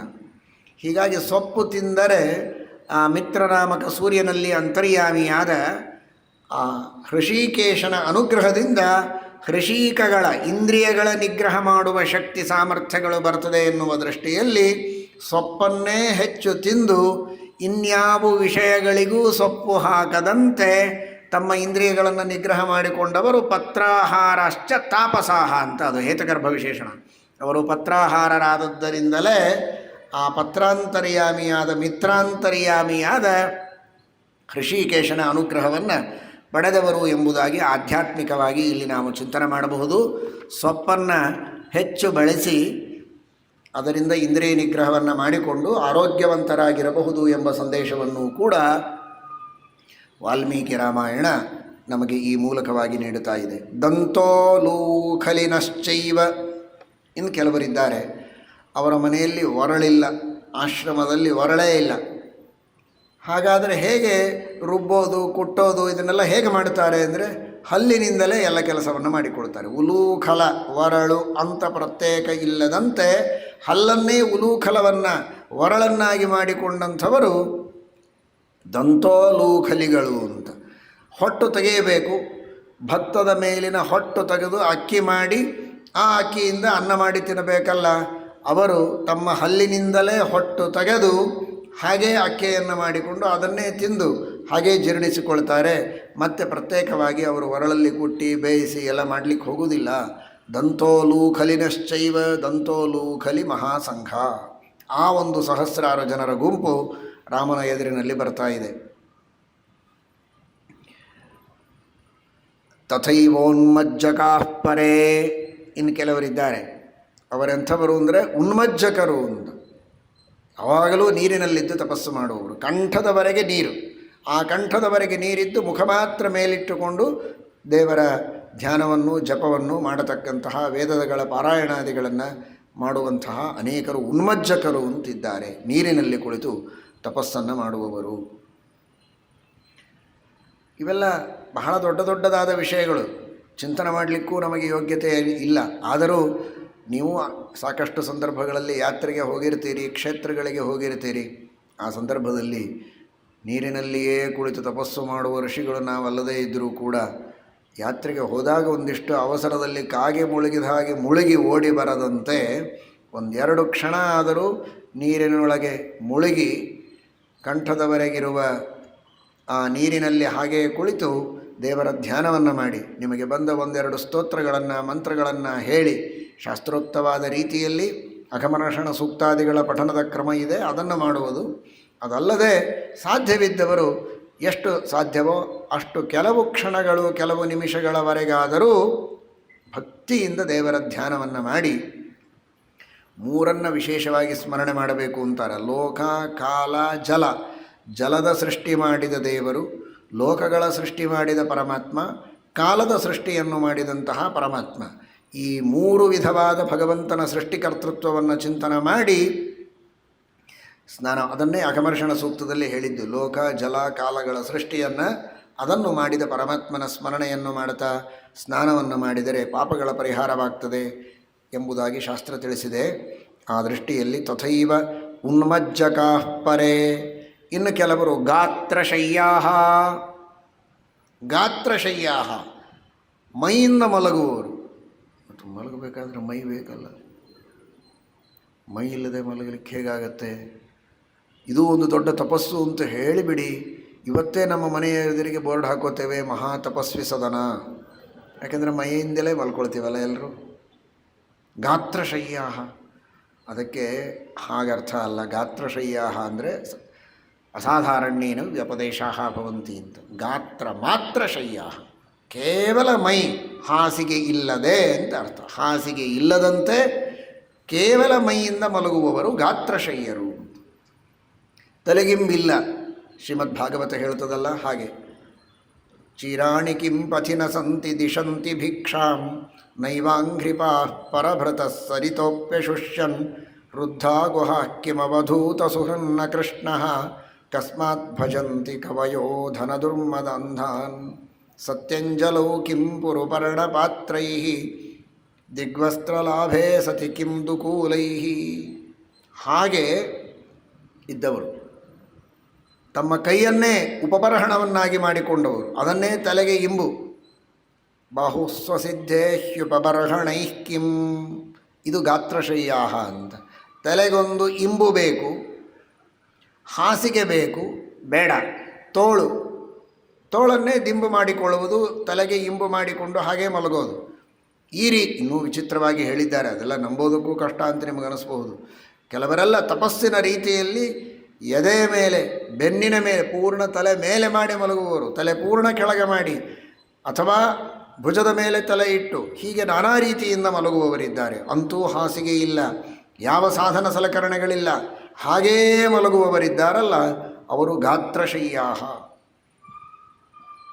ಇನ್ನು ಕೆಲವರು ಅಶಯ್ಯಾಶ್ಚ, ಮಲಗೋದೇ ಇಲ್ಲ, ಯಾವಾಗಲೂ ಎಚ್ಚರನೇ ಇದ್ದು ಭಗವಂತನ ಧ್ಯಾನವನ್ನು ಮಾಡತಕ್ಕಂಥವರಿದ್ದಾರೆ. ಶ್ರವಣಾದಿ ವಿನಾನೈವ ಕ್ಷಣಂ ತಿಷ್ಠೇದಪಿ ಕ್ವಚಿತ್ ಅತ್ಯಶಕ್ಯೇತು ನಿದ್ರಾದೌ ಪುನರೇವ ಸಮಾಚರೇತ್. ಕ್ಷಣ ಬಿಡದೆ ಶ್ರವಣ ಮನನ ನಿಧಿಧ್ಯಾಸನಗಳನ್ನು ಮಾಡ್ತಾ ಇದ್ದವರು ಅತೀ ಅನಿವಾರ್ಯವಾದಾಗ ಸ್ವಲ್ಪ ಕಣ್ಣು ಮುಚ್ಚಿ ಮತ್ತೆ ಎಚ್ಚರದಿಂದ ತಮ್ಮ ಸಾಧನೆಯನ್ನು ಮಾಡುವಂತಹ ತಪಸ್ವಿಗಳಿದ್ದಾರೆ, ಅವರು ಅಶಯ್ಯರು ಅಂತ. ಸರಿ, ನೀವು ಎಲ್ಲ ಶಬ್ದಗಳಿಂದ ಒಂದೊಂದು ಸಂದೇಶ ಅಂತ ಹೇಳಿದ್ರಲ್ಲ, ಇದರಿಂದ ಏನು ಸಂದೇಶ? ಇದರಿಂದ ಏನು ಸಂದೇಶ ಅಂದರೆ, ನಿತ್ಯವೂ ಮನೆಯಲ್ಲಿ ಹಾಸಿಗೆ ಇಲ್ಲದೆ ನೆಲದ ಮೇಲೆ ಮಲಗುವ ತಪಸ್ಸು ಮಾಡುವುದಕ್ಕೆ ಸಾಧ್ಯವಿಲ್ಲದೇ ಇದ್ದವರು ಕೂಡ ಕೊನೆ ಪಕ್ಷ ಎಲ್ಲಿಯೋ ಸಭಾ ಸಮಾರಾಧನೆ ಸಮಾರಂಭಗಳಿಗೆ ಹೋದಾಗ, ಯಾತ್ರೆಗೆ ಹೋದಾಗ ಅಲ್ಲಿರುವ ದೇವರ ದರ್ಶನ, ಸ್ನಾನ, ಜಪ ಇವುಗಳಿಗಿಂತಲೂ ಹೆಚ್ಚು ಹಾಸಿಗೆ ವ್ಯವಸ್ಥೆ ಮಾಡುವುದಕ್ಕೆ ದೊಡ್ಡದಾದ ಒಂದು ರಾದ್ಧಾಂತ ಮಾಡಿ ಒಂದು 3-4 ಗಂಟೆ ಅದಕ್ಕೋಸ್ಕರ ಗಲಾಟೆ ಮಾಡಿ ಅಲ್ಲಿದ್ದ ವ್ಯವಸ್ಥಾಪಕರ ತಲೆ ಕೆಡಿಸಿ ತಾನೂ ತನ್ನ ಸಮಯವನ್ನು ಹಾಳು ಮಾಡಿಕೊಳ್ಳುವುದಕ್ಕಿಂತ ದಿವಸ ಹಾಸಿಗೆ ಮೇಲೆ ಮಲ್ಕೋತೇವೆ, ಒಂದು ದಿವಸ ಏನೋ ಇದ್ದ ಪಂಜ ಹಾಸ್ಕೊಂಡು ಮಲ್ಕೊಂಡ್ರಾಯ್ತು, ತೋಳನ್ನೇ ತಲೆಗೆ ಇಂಬು ಮಾಡಿಕೊಂಡು ಮಲ್ಕೊಂಡು ಕೆಲಸ ನಡೆಸಿದ್ರಾಯಿತು ಅಂದರೆ ಮಹಾ ತಪಸ್ವಿಗಳು ಅಂತೆ ನಿಮ್ಮನ್ನು ಪರಿಗಣಿಸುವುದಕ್ಕೆ ನಾವು ವಾಲ್ಮೀಕಿಗಳಿಗೆ ಒಂದು ಅಪ್ಲಿಕೇಶನ್ ಹಾಕ್ಬೋದು. ಗಾತ್ರಶಯ್ಯಾ ಅಶಯ್ಯಾಶ್ಚ, ಇನ್ನು ಮಲಗದೇನೇ ಇರೋದು ಅಂತ.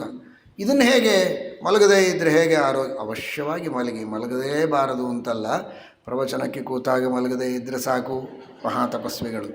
ಗಾತ್ರಶಯ್ಯಾ ಅಶಯ್ಯಾಶ್ಚ ತಥೈವ ಅನವಕಾಶಿಕಾ. ಏನು ಶಬ್ದಗಳು! ಎದ್ದು ನಿಂತು ಕುಣಿಯಬೇಕು ಅಂತ ಅನ್ನಿಸ್ತದೆ.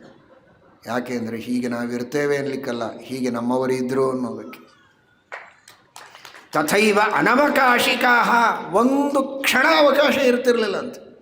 ಒಂದೇ ಒಂದು ಕ್ಷಣ ಅವಕಾಶ, ಏನೋ ಸುಮ್ಮನೆ ಕೂತಿದ್ದಾರೆ, ಋಷಿ ಮಹಾರಾಯರು ಅಂತ ಹೋಗಿ ಹೇಗಿದ್ದೀರಿ ಚೆನ್ನಾಗಿದ್ದೀರಾ ಅಂತ ಮಾತಾಡಿಸ್ಕೊಂಡು ಬರೋಣ ಅಂದರೆ ಅವಕಾಶವೇ ಇಲ್ಲ. ಒಂದೇ ಒಂದು ಕ್ಷಣ ಅವಕಾಶ ಇಲ್ಲ. ಯಾವಾಗ ನೋಡಿದರೆ ಒಂದ ಪೂಜೆ, ಇಲ್ಲ ಜಪ, ಇಲ್ಲ ಪಾಠ, ಇಲ್ಲ ಪಾರಾಯಣ, ಇಲ್ಲ ನೀರಿನಲ್ಲಿ ಮುಳುಗಿರ್ತಾರೆ, ಏನೋ ಒಂದು ಮಾಡ್ತಾ ಇರ್ತಾರೆ. ಒಂದು ಗೋಸೇವೆ, ಇಲ್ಲ ಯಜ್ಞ ಅಥವಾ ಯಾಗ, ಒಂದಿಲ್ಲ ಒಂದು ಕಾರ್ಯದೊಳಗೆ ತೊಡಗಿರ್ತಾರೆ. ವಾಗ್ಯತೋ ಭವೇತ್, ಯಜ್ಞಕ್ಕೆ ಸಂಕಲ್ಪ ಮಾಡಿದರು ಅಂದರೆ ಮುಗಿದೋಯ್ತು. ವಾಚಯ್ಯಮಾಹ, ಮಾತೇ ಇಲ್ಲ, ಮೌನದಲ್ಲಿರ್ತಾರೆ. ಯಾವಾಗ ಮಾತಾಡಿಸೋದು ಅವರನ್ನು? ಅನವಕಾಶಿಕಾ, ಅವಕಾಶವೇ ಇಲ್ಲದಂತೆ ನಿರಂತರವಾಗಿ ಸಾಧನೆ ಮಾಡುವವರು. ಅವಕಾಶವೇ ಇಲ್ಲದಂತೆ ಸಾಧನೆ ಮಾಡುವುದಕ್ಕೆ, ದೇವರ ಸೇವೆ ಮಾಡುವುದಕ್ಕೆ ಅವಕಾಶವಿಲ್ಲದಂತೆ ಲೌಕಿಕ ಕಾರ್ಯಗಳಲ್ಲಿ ಆಸಕ್ತರಾಗಿ ಜನ್ಮವನ್ನು ಹಾಳು ಮಾಡಿಕೊಳ್ಳುವ ಜನರಿಗೆ ಇಂತಹ ಋಷಿಗಳ ಸಂಘದವರು ಚಾಟಿ ಇಟ್ಟುಕೊಟ್ಟಾರು. ತಥೈವ ಅನವಕಾಶಿಕಾ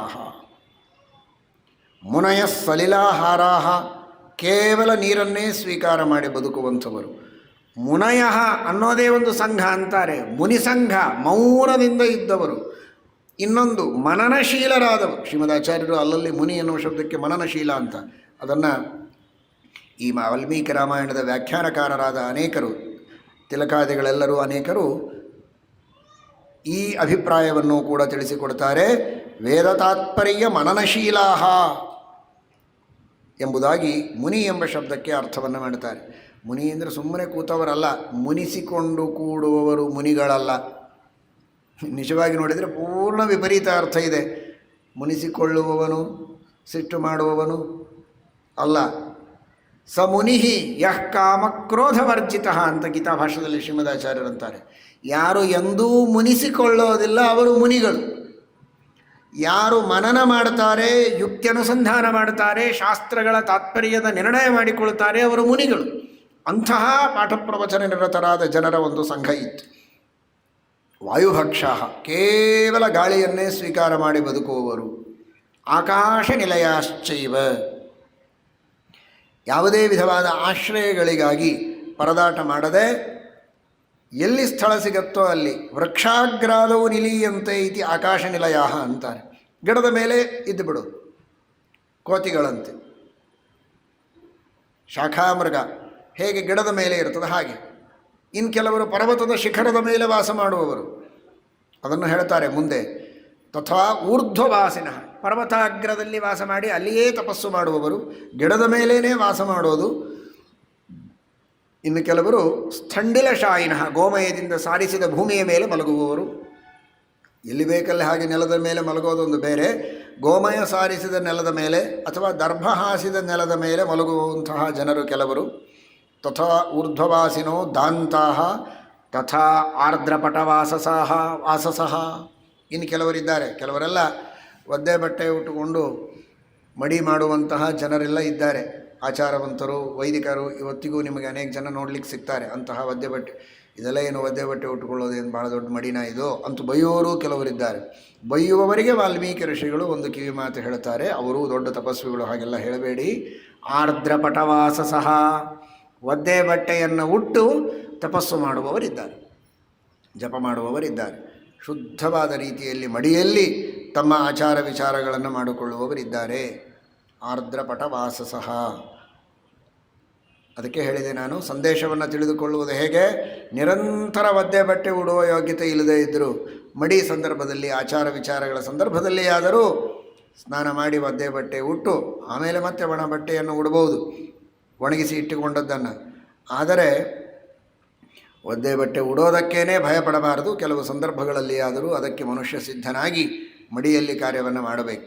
ಸಜಪಾಶ್ಚ, ನಿರಂತರ ಜಪವನ್ನು ಮಾಡುವಂಥವರು ಕೆಲವರು, ಯಾವಾಗ ನೋಡಿದರಾಗ ಜಪ.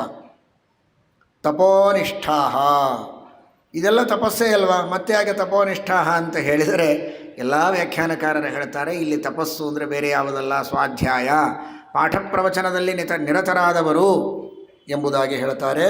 ತಪೋನಿಷ್ಠಾಹ ಅಂತನ್ನುವ ಶಬ್ದಕ್ಕೆ ವ್ಯಾಖ್ಯಾನವನ್ನು ಮಾಡ್ತಾ ಪ್ರತಿಯೊಬ್ಬರೂ ಕೂಡ ಸ್ವಾಧ್ಯಾಯಮಧೀತೆ ತಪಯೇವ ತತ್ತಪ್ಯತೆ ತಪೋ ಹಿ ಸ್ವಾಧ್ಯಾಯ ಎಂಬುದಾಗಿ ಸ್ವಾಧ್ಯಾಯವನ್ನು ಪ್ರಸಿದ್ಧವಾದದ್ದು ಉಂಟು. ಸ್ವಾಧ್ಯಾಯ ಪ್ರವಚನೆ ಏವೇತಿ ನಾಕೋ ಮೌದ್ಗಲ್ಯ ತದ್ಧಿ ತಪಃ. ಸ್ವಾಧ್ಯಾಯ ಪ್ರವಚನಗಳು, ವೇದಗಳ ಅಧ್ಯಯನ ಮಾಡೋದು, ಶಾಸ್ತ್ರಗಳ ಅಧ್ಯಯನ ಮಾಡೋದು, ಜೊತೆಗೆ ತಾನು ತಿಳಿದಿದ್ದನ್ನು ಯೋಗ್ಯರಾದ ಅಧಿಕಾರಿಗಳಿಗೆ ಪಾಠ ಹೇಳೋದು, ಇದೇ ದೊಡ್ಡದಾದಂತಹ ತಪಸ್ಸು ಅಂತ. ನಾಣ್ಯತ್ತಪೋ ದ್ವಿಜಾತೀನಾಂ ಋತೆ ಶಾಸ್ತ್ರೋಪದೇಶತಃ ಅಂತ ವೆಂಕಟೇಶ ಮಹಾತ್ಮ್ಯದಲ್ಲಿ ಬರ್ತದೆ. ಶಾಸ್ತ್ರೋಪದೇಶ ಬಿಟ್ಟು ಅದಕ್ಕಿಂತ ಮಿಗಿಲಾದ ತಪಸ್ಸಿಲ್ಲ ಅಂತ. ಅದನ್ನೇ ವೇದವೂ ಹೇಳುತ್ತದೆ, ಸ್ವಾಧ್ಯಾಯಮಧೀತೆ ತಪಯೇವ ತತ್ತಪ್ಯತೆ ಅಂತ. ಅದಕ್ಕೋಸ್ಕರ ಆ ಸ್ವಾಧ್ಯಾಯ ಪ್ರವಚನದಲ್ಲಿ ನಿರತರಾದಂತಹ ತಪೋನಿಷ್ಠರಾದ ಜನರೆಲ್ಲ ಇದ್ದರು. ಪಾಠ ಪ್ರವಚನಗಳ ಮಹತ್ವ ಏನು ಅಂತ ತಿಳಿದುಕೊಳ್ಳಿ. ನೀವೆಲ್ಲ ಕುಳಿತಿದ್ದೀರಲ್ಲ ಈಗ ಇಷ್ಟು ಶ್ರದ್ಧೆಯಿಂದ. ತಪೋನಿಷ್ಠಾಹ, ಅಂತಹ ತಪಸ್ಸನ್ನು, ಸ್ವಾಧ್ಯಾಯ ಪಾಠ ಪ್ರವಚನಗಳನ್ನು ಮಾಡುವಂತಹ ಜನರಿದ್ದರು ಅಂತ ತಿಳಿಸಿಕೊಡ್ತಾರೆ. ಜೀವನದಲ್ಲಿ ದಾನ ಧರ್ಮಾದಿಗಳನ್ನು ಮಾಡುವಂತಹದ್ದು, ಯಾತ್ರಾದಿಗಳನ್ನು ಮಾಡುವುದು ಎಲ್ಲವೂ ಮಹತ್ವದ್ದೇ ನಿಜ. ಆದರೆ ಪಾಠ ಪ್ರವಚನಗಳಿಗೆ ಬಹಳ ವಿಶೇಷವಾದ ಮಹತ್ವವನ್ನು ಕೊಡಬೇಕು, ಶಾಸ್ತ್ರಗಳ ಅಧ್ಯಯನವನ್ನು ಮಾಡಬೇಕು ಅನ್ನುವ ಸಂದೇಶವನ್ನು ಇದರಿಂದ ತಿಳಿಯಬೇಕು. ನೀವೆಲ್ಲ ಮಾಡ್ತಾ ಇದ್ದೀರಿ. ಇನ್ನೂ ವಿಶೇಷವಾಗಿ ನಿತ್ಯದಲ್ಲಿಯೂ ಸ್ವಲ್ಪಾದರೂ ಶಾಸ್ತ್ರದ ಶ್ರವಣ ಮಾಡದೆ ನಾವಿರೋದಿಲ್ಲ ಅಂತ ಪ್ರತಿಜ್ಞೆ ಮಾಡಿದರೆ, ಒಂದಾದರೂ ದೇವರ ಮಹಿಮೆಯನ್ನು ಕೇಳಿ ಭಾಗವತವೋ ರಾಮಾಯಣವೋ ಮಹಾಭಾರತವೋ ಸರ್ವಮೂಲ ಗ್ರಂಥಗಳೋ ಯಾವುದಾದರೂ ಸಚ್ಚಾಸ್ತ್ರಗಳ ಶ್ರವಣವನ್ನು ಮಾಡಿ ನಾವು ಆ ದಿನವನ್ನು ಮುಗಿಸ್ತೇವೆ ಎನ್ನುವಂತಹ ರೀತಿಯಲ್ಲಿ ಸಂಕಲ್ಪವನ್ನು ಮಾಡಿದರೆ ಆ ಋಷಿಗಳ ಅನುಗ್ರಹ ಭಗವಂತನ ಕೃಪೆ ನಮ್ಮ ಮೇಲೆ ಆದಂತೆ ಸಾಧನೆಯ ಮಾರ್ಗದಲ್ಲಿ ನಾವು ಸಾಕಷ್ಟು ಹೆಜ್ಜೆಗಳನ್ನು ದಿನ ಮುಂದೆ ಇಟ್ಟಂತೆ ಆಗ್ತದೆ. ಇಲ್ಲದೇ ಇದ್ದರೆ ನಿಂತಲ್ಲಿಯೇ ನಿಂತಂತೆ. ಸಜಪಾಶ್ಚ ತಪೋನಿಷ್ಠಾ. ಅದಕ್ಕೆ ಶ್ರೀಮದ್ ಸತ್ಯಧ್ಯಾನತೀರ್ಥ ಶ್ರೀಪಾದಂಗಳವರು ಶಿಷ್ಯರ ಮನೆಗಳಿಗೆ ಭಿಕ್ಷೆಗೆ ಪಾದಪೂಜೆಗೆ ಹೋದಾಗ ಹಳೆ ಕಾಲದಲ್ಲಿ, ಇವತ್ತಿಗೂ ಅನೇಕ ಜನ ಬರೆದಿರ್ತಾರೆ, ಪ್ರಾಚೀನ ಕಾಲದಲ್ಲಿಯೂ ಮನೆಯ ಎಡ ಬಲಗಳಲ್ಲಿ ಬಾಗಿಲದಲ್ಲಿ ಸತ್ಯಂಬದ ಧರ್ಮಂಚರ ಅಂತ ಬರೆದಿರಬೇಕು. ಆಗ ಸತ್ಯಧ್ಯಾನ ತೀರ್ಥರು ಹೇಳ್ತಾ ಇದ್ದರಂತೆ, ತೊಗೊಂಡು ಬಾ, ಬಣ್ಣ ತೆಗೆದುಕೊಂಡು ಬಾ, ಬ್ರಷು ಪೇಂಟು ತೆಗೆದುಕೊಂಡು ಬಾ. ಅದೇನೋ ಮಣ್ಣಿನ ಪ್ರಾಚೀನ ಕಾಲದ ಪದ್ಧತಿಯಲ್ಲಿತ್ತು, ಅದನ್ನು ತರಿಸಿ ಇದೆರಡೇ ಬರಿಬೇಡ, ಸ್ವಾಧ್ಯಾಯಾನ್ಮ ಪ್ರಮದಃ ಬರಿ, ಆಮೇಲೆ ಒಳಗೆ ಬರ್ತೇನೆ ಅಂತ ಹೇಳ್ತಿದ್ದರಂತೆ. ಸತ್ಯಂಬದ ಧರ್ಮಂಚರ ಎರಡು ಸಾಲದು, ಎರಡು ಎಡಬಲಗಳಲ್ಲಿ ಬರ್ತೈತಿ, ಮೇಲೆ ಬರಿ ಸ್ವಾಧ್ಯಾಯಾನ್ಮ ಪ್ರಮದಃ ಅಂತ. ಶಾಸ್ತ್ರಗಳ ಪಾಠ ಪ್ರವಚನಗಳನ್ನು ಬಿಟ್ಟಿರಬಾರದು. ಸತ್ಯವಚನ ಶ್ರೇಷ್ಠ, ಧರ್ಮಾಚರಣೆ ಶ್ರೇಷ್ಠ, ಆದರೆ ಅದಕ್ಕೂ ಮುಖ್ಯವಾದದ್ದು ಸ್ವಾಧ್ಯಾಯ ಎಂಬುದಾಗಿ ತಿಳಿಸ್ತಾ ಇದ್ದರು ಅಂತ ಕೇಳಿದ್ದೇವೆ.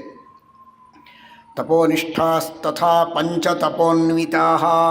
ಪಂಚತಪಸ್ಸು, ಪಂಚಾಗ್ನಿ ಮಧ್ಯದಲ್ಲಿ 4 ದಿಕ್ಕಿಗೂ ಅಗ್ನಿಯನ್ನು ಒರೆಸ್ತಾ, ಮೇಲೂ ಸೂರ್ಯನ ಬಿಸಿಲು, ಸುತ್ತಲೂ ಅಗ್ನಿ, ಹೀಗೆ ಕುಳಿತು ತಪಸ್ಸು ಮಾಡುವಂತಹ ಪಂಚಾಗ್ನಿ ಮಧ್ಯದಲ್ಲಿ ತಪಸ್ಸು ಮಾಡುವವರಿದ್ದಾರೆ.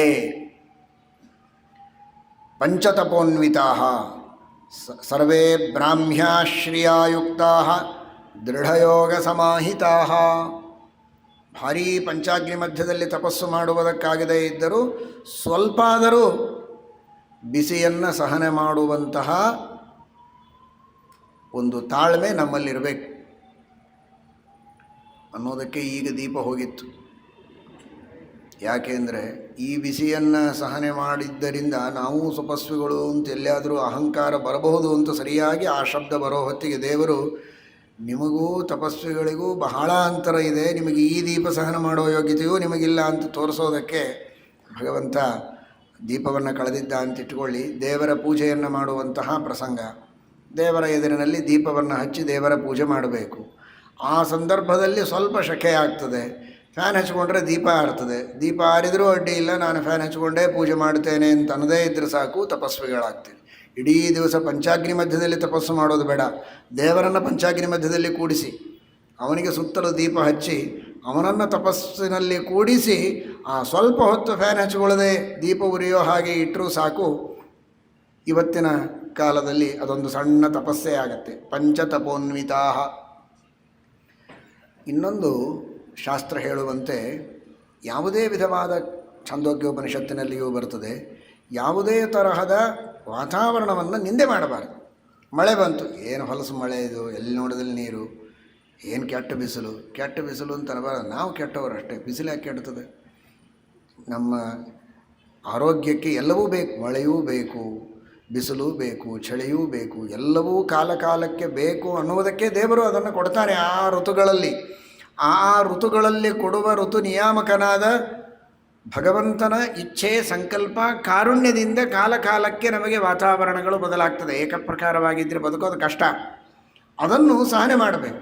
ಸಹನೆ ಮಾಡಲಿಕ್ಕೆ ಆಗೋದಿಲ್ಲ ಅಂದರೆ ಏನು ಉಪಾಯ ಮಾಡಬೇಕೋ ಅದನ್ನು ತಕ್ಕ ಮಟ್ಟಿಗೆ ಮಾಡಿಕೊಳ್ಳಿಕ್ಕೆ ತಪ್ಪಿಲ್ಲ. ಆದರೆ ಆ ವಾತಾವರಣದ ನಿಂದೆ ಮಾಡಬಾರ್ದು. ಅದು ದೇವರು ಕೊಟ್ಟದ್ದನ್ನು ನಾವು ಸಹನೆ ಮಾಡಬೇಕು ಅನ್ನುವುದನ್ನು ಛಾಂದೋಗ್ಯೋಪನಿಷತ್ತಿನಲ್ಲಿ ತಿಳಿಸಿಕೊಟ್ಟಿದ್ದಾರೆ. ಅಷ್ಟನ್ನು ಮಾಡಿದರೂ ಸಾಕು, ಅದು ತಪಸ್ಸು. ನಿಮಗೆಲ್ಲ ನಮ್ಮ ಕನ್ನಡ ಭಾಷೆಯ ಮಹತ್ವವನ್ನು ಹೇಳಬೇಕಾದರೆ, ಸಹನಶೀಲತೆಗೆ ಕನ್ನಡದಲ್ಲಿ ಏನಂತಾರೆ ಅಂತ ಹೇಳ್ತೀರಾ? ಯಾರು ಹೇಳ್ತೀರಿ? ಹೇಳು. ತಾಳ್ಮೆ ಸರಿಯಾದ ಶಬ್ದ. ಆದರೆ ಆ ತಾಳ್ಮೆ ಎನ್ನುವ ಶಬ್ದ ಯಾಕೆ ಬಂದಿದೆ ಅಂದರೆ, ನಿಜವಾದ ಸಹನಶೀಲತೆಯ ಪರೀಕ್ಷೆ ಯಾವಾಗ ಅಂದರೆ ತಾಳ್ಮೆ. ಆ ಮೇ ತಿಂಗಳಿನ ಬಿಸಿಲನ್ನು ನೀನು ಸಹನೆ ಮಾಡಿದರೆ ಅದು ನಿಜವಾದ ತಾಳ್ಮೆ. ಇದೇ ಪಂಚತಪೋನ್ವಿತಾ. ಪಂಚತಪಸ್ಸು ಅಂದರೆ ಪಂಚಾಗ್ನಿ ಮಧ್ಯದಲ್ಲಿ ತಪಸ್ಸು. ಎಷ್ಟು ಸರಿಯಾಗಿ ಹೇಳಿದ ಹುಡುಗ. ಪಂಚಾಗ್ನಿ ಮಧ್ಯದಲ್ಲಿ ತಪಸ್ಸು ಮಾಡಲಿಕ್ಕೆ ಆಗದೇ ಇದ್ರೆ ಬಿಡಿ, ತಾಳ್ಮೆ, ಆ ಮೇ ತಿಂಗಳನ್ನು ಸಹನೆ ಮಾಡಿದರೆ ಸಾಕು. ಇದೇನು ದೇವರು ಬಿಸಿಲು ಕೊಟ್ಟ ಅಂತ ಬೈದೇ ಇದ್ದರೆ ತಪಸ್ವಿ ಆಗ್ತೀಯಪ್ಪ ನೀನು. ಪಂಚತಪೋನ್ವಿತಾ ಸರ್ವೇ ಬ್ರಾಹ್ಮ್ಯಾಶ್ರಯಾಯುಕ್ತಾ ದೃಢಯೋಗ ಸಮಾಹಿತಾ. ಎಲ್ಲರಲ್ಲಿಯೂ ತೇಜಸ್ಸಿದೆ. ನೋಡಿದರೆ ಈ ಪರಿ ಇದ್ದಾರೆ. ನಿಮಗೆಲ್ಲ ಹೇಗೆ ಅನ್ನಿಸ್ಬೋದು? ಏನು ಕಳೆನೇ ಇಲ್ಲ, ಈಗಲೋ ಇನ್ಯಾವಾಗಲೋ ಅನ್ನುವ ರೀತಿಯಲ್ಲಿ ಎಲ್ಲರೂ ಆ ಸ್ಥಿತಿಯಲ್ಲಿದ್ದಾರೆ, ಬದುಕ್ತಾರೋ? ಸರ್ವೇ ಬ್ರಾಹ್ಮ್ಯಾಶ್ರಯಾಯುಕ್ತಾ.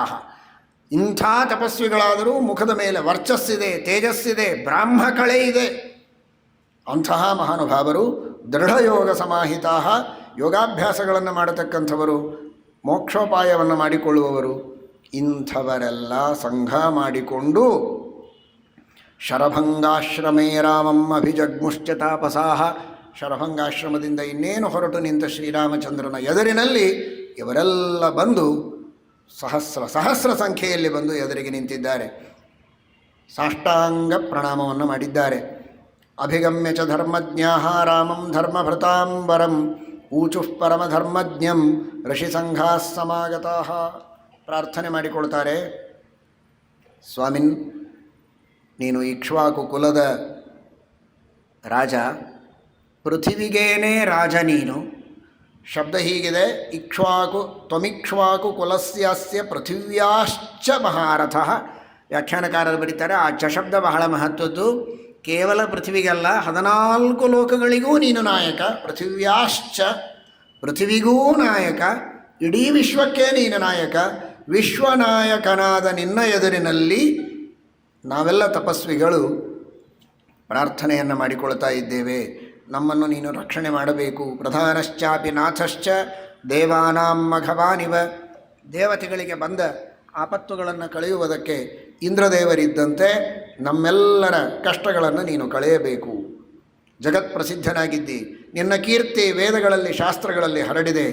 ಈಗಲೂ ಭೂಲೋಕದಲ್ಲಿ ಎಲ್ಲ ಕಡೆಗೆ ನಿನ್ನ ವರ್ಣನೆ ಮಾಡುವಂತಹ ಜನ ಇದ್ದಾರೆ. ನಮ್ಮನ್ನು ರಕ್ಷಣೆ ಮಾಡು. ನೀನು ಎಂಥವನು? ಪಿತುಃ ವ್ರತತ್ವಂ ಸತ್ಯಂಚ ತ್ವಯಿ ಧರ್ಮಶ್ಚ ಪುಷ್ಕಲಃ. ಪತಿವ್ರತೆಯರು ಅಂತ ಸ್ತ್ರೀಯರ ಬಗ್ಗೆ ಹೇಳ್ತಾರೆ. ಸುಮಂಗಲಿಯರು ಪತಿವ್ರತೆಯರಾಗಿ ಅದನ್ನೇ ಒಂದು ಜೀವನದಲ್ಲಿ ವ್ರತ ಅಂತ ಇಟ್ಟುಕೊಂಡು ತಮ್ಮ ಧರ್ಮದ ಜೀವನವನ್ನು ನಡೆಸುವಂತಹ ಶ್ರೇಷ್ಠರಾದ ಪತಿವ್ರತಾ ಸ್ತ್ರೀಯರು ಅಂತ. ಹಾಗೆ ಪುತ್ರರು ಹೇಗಿರಬೇಕು ಅಂದರೆ ಪಿತೃವ್ರತರಾಗಿರಬೇಕು ಅಂತ.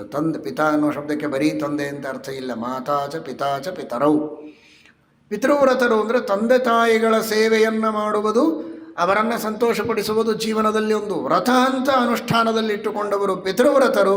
ಅಂತಹ ಪಿತೃವ್ರತತ್ವ ನಿನ್ನಲ್ಲಿ ಎದ್ದು ತೋರ್ತಾ ಇದೆ. ಆ ಮಾತಾಪಿತೃಗಳ ಭಕ್ತಿಯಿಂದ ಅರಣ್ಯಕ್ಕೆ ಬಂದಂಥವನು ನೀನು. ರಾಜ್ಯವನ್ನು ಪರಿತ್ಯಾಗ ಮಾಡಿದವನು. ಭರತ ಬಂದು ರಾಜ್ಯವನ್ನು ನೀನೇ ಸ್ವೀಕಾರ ಮಾಡುವಂತ ಪ್ರಾರ್ಥನೆ ಮಾಡಿಕೊಂಡರೂ ಕೂಡ ಆ ರಾಜ್ಯವನ್ನು ಸ್ವೀಕಾರ ಮಾಡುವುದಕ್ಕೆ ಮುಂದಾಗದೆ ಒಮ್ಮೆ ನಾನು ವಚನ ಕೊಟ್ಟಿದ್ದೇನೆ ಎಂದ ಮೇಲೆ 14 ವರ್ಷ ವನವಾಸವನ್ನು ಮಾಡಿಯೇ ಮುಗಿಸ್ತೇನೆ ಎನ್ನುವ ಸತ್ಯನಿಷ್ಠೆಯನ್ನು ತೋರಿದಂತಹ ಸತ್ಯ ನಿನ್ನಲ್ಲಿದೆ. ತ್ವಯಿ ಧರ್ಮಶ್ಚ ಪುಷ್ಕಲಃ. ನಿನ್ನಲ್ಲಿ ಅಪಾರವಾದ ಪುಣ್ಯರಾಶಿ ಇದೆ. ಎಷ್ಟು ಪ್ರಜೆಗಳ ರಕ್ಷಣೆ, ಎಷ್ಟು ಋಷಿ ಮುನಿಗಳ ರಕ್ಷಣೆಯನ್ನು ಮಾಡಿದ್ದಿ, ಸಾಕಷ್ಟು ಧರ್ಮವನ್ನು ಪುಣ್ಯವನ್ನು ಸಂಪಾದನೆ ಮಾಡಿದ್ದಿ ಎಂಬುದಾಗಿ ಶ್ರೀರಾಮಚಂದ್ರನಿಗೆ ಋಷಿಮುನಿಗಳು ಹೇಳಿದಂತೆ ತೋರ್ತದೆ. ತ್ವಯಿ ಧರ್ಮಶ್ಚ ಪುಷ್ಕಲಃ. ಆದರೆ ಸಿದ್ಧಾಂತದ ರೀತಿಯಲ್ಲಿ ಹೀಗೆ ಹೇಳಬಾರದು. ಪಿತೃವ್ರತತ್ವಂ, ದೇವರಿಗೆ ತಂದೆಯೇ ಇಲ್ಲ, ಸತ್ಯ ಅನ್ನುವುದು ಸರಿ. ಆದರೆ ಪಿತೃವ್ರತತ್ವ ಇದು ಲೋಕ ಶಿಕ್ಷಣಕ್ಕಾಗಿ. ಅವನೇ ಜಗತ್ತಿಗೆ ಪಿತ. ದೇವರಿಗೆ ಧರ್ಮವೂ ಇಲ್ಲ, ದೇವರಿಗೆ ಪಾಪ ಇಲ್ಲ, ಪುಣ್ಯ ಮಾತ್ರ ಅನಂತ ಪುಣ್ಯ ಇದೆ ಅಂತ ತಿಳಿಯಬೇಡಿ. ದೇವರಿಗೆ ಪಾಪವೂ ಇಲ್ಲ, ಪುಣ್ಯವೂ ಇಲ್ಲ. ಪುಣ್ಯ ನಮಗೆಲ್ಲ ಗುಣ.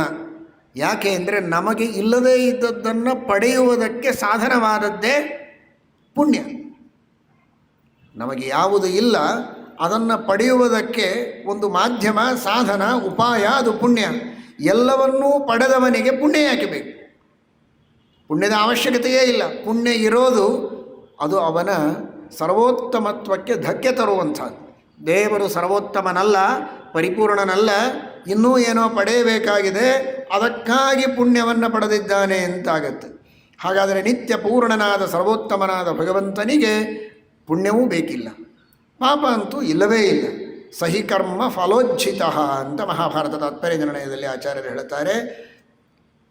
ಟೀಕಾಕೃತ್ಪಾದರು ಕೂಡ ಚಿಂತಾ ಸಂತಾಪ ಲೇಪೋದ್ಭವ ಮೃತಿ ಮುಖರಾಶೇಷ ದೋಷಾತಿ ದೂರಂ.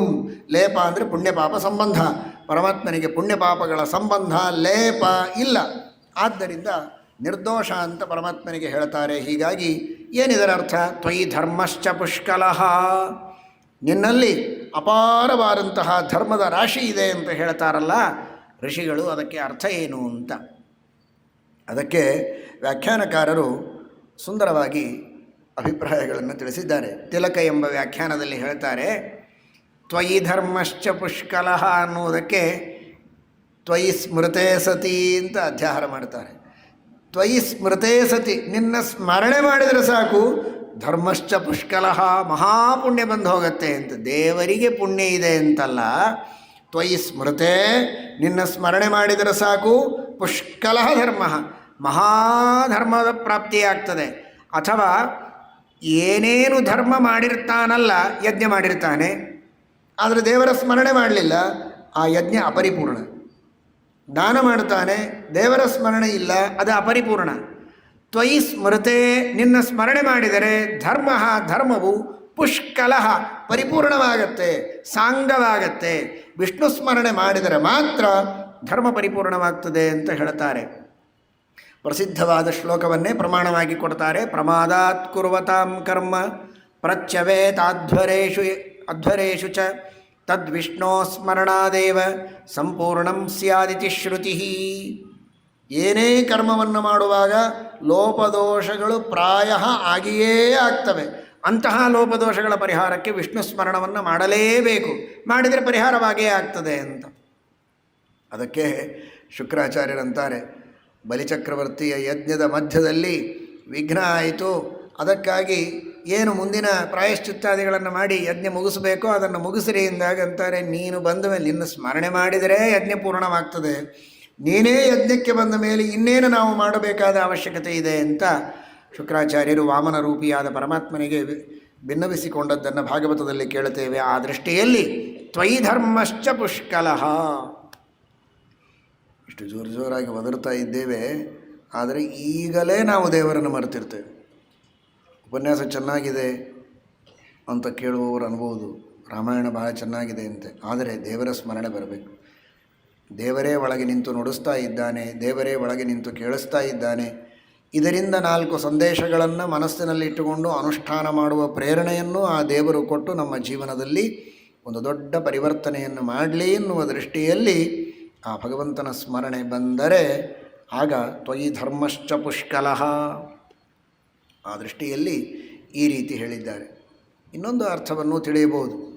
ಎಲ್ಲರೂ ಪುಣ್ಯವನ್ನು ಮಾಡಿ ಯಾರಿಗೆ ಸಮರ್ಪಣೆ ಮಾಡ್ತಾರೆ? ಮಾಡಿದ ಧರ್ಮಗಳನ್ನು, ಪುಣ್ಯಗಳನ್ನು, ಪುಣ್ಯ ಎಲ್ಲ ನಮಗಿದೆ, ಆದರೆ ಆ ಎಲ್ಲ ಪುಣ್ಯವನ್ನು ನಾವು ಸಮರ್ಪಣೆ ಮಾಡುವುದು ಯಾರ ಅಡಿಯಲ್ಲಿ?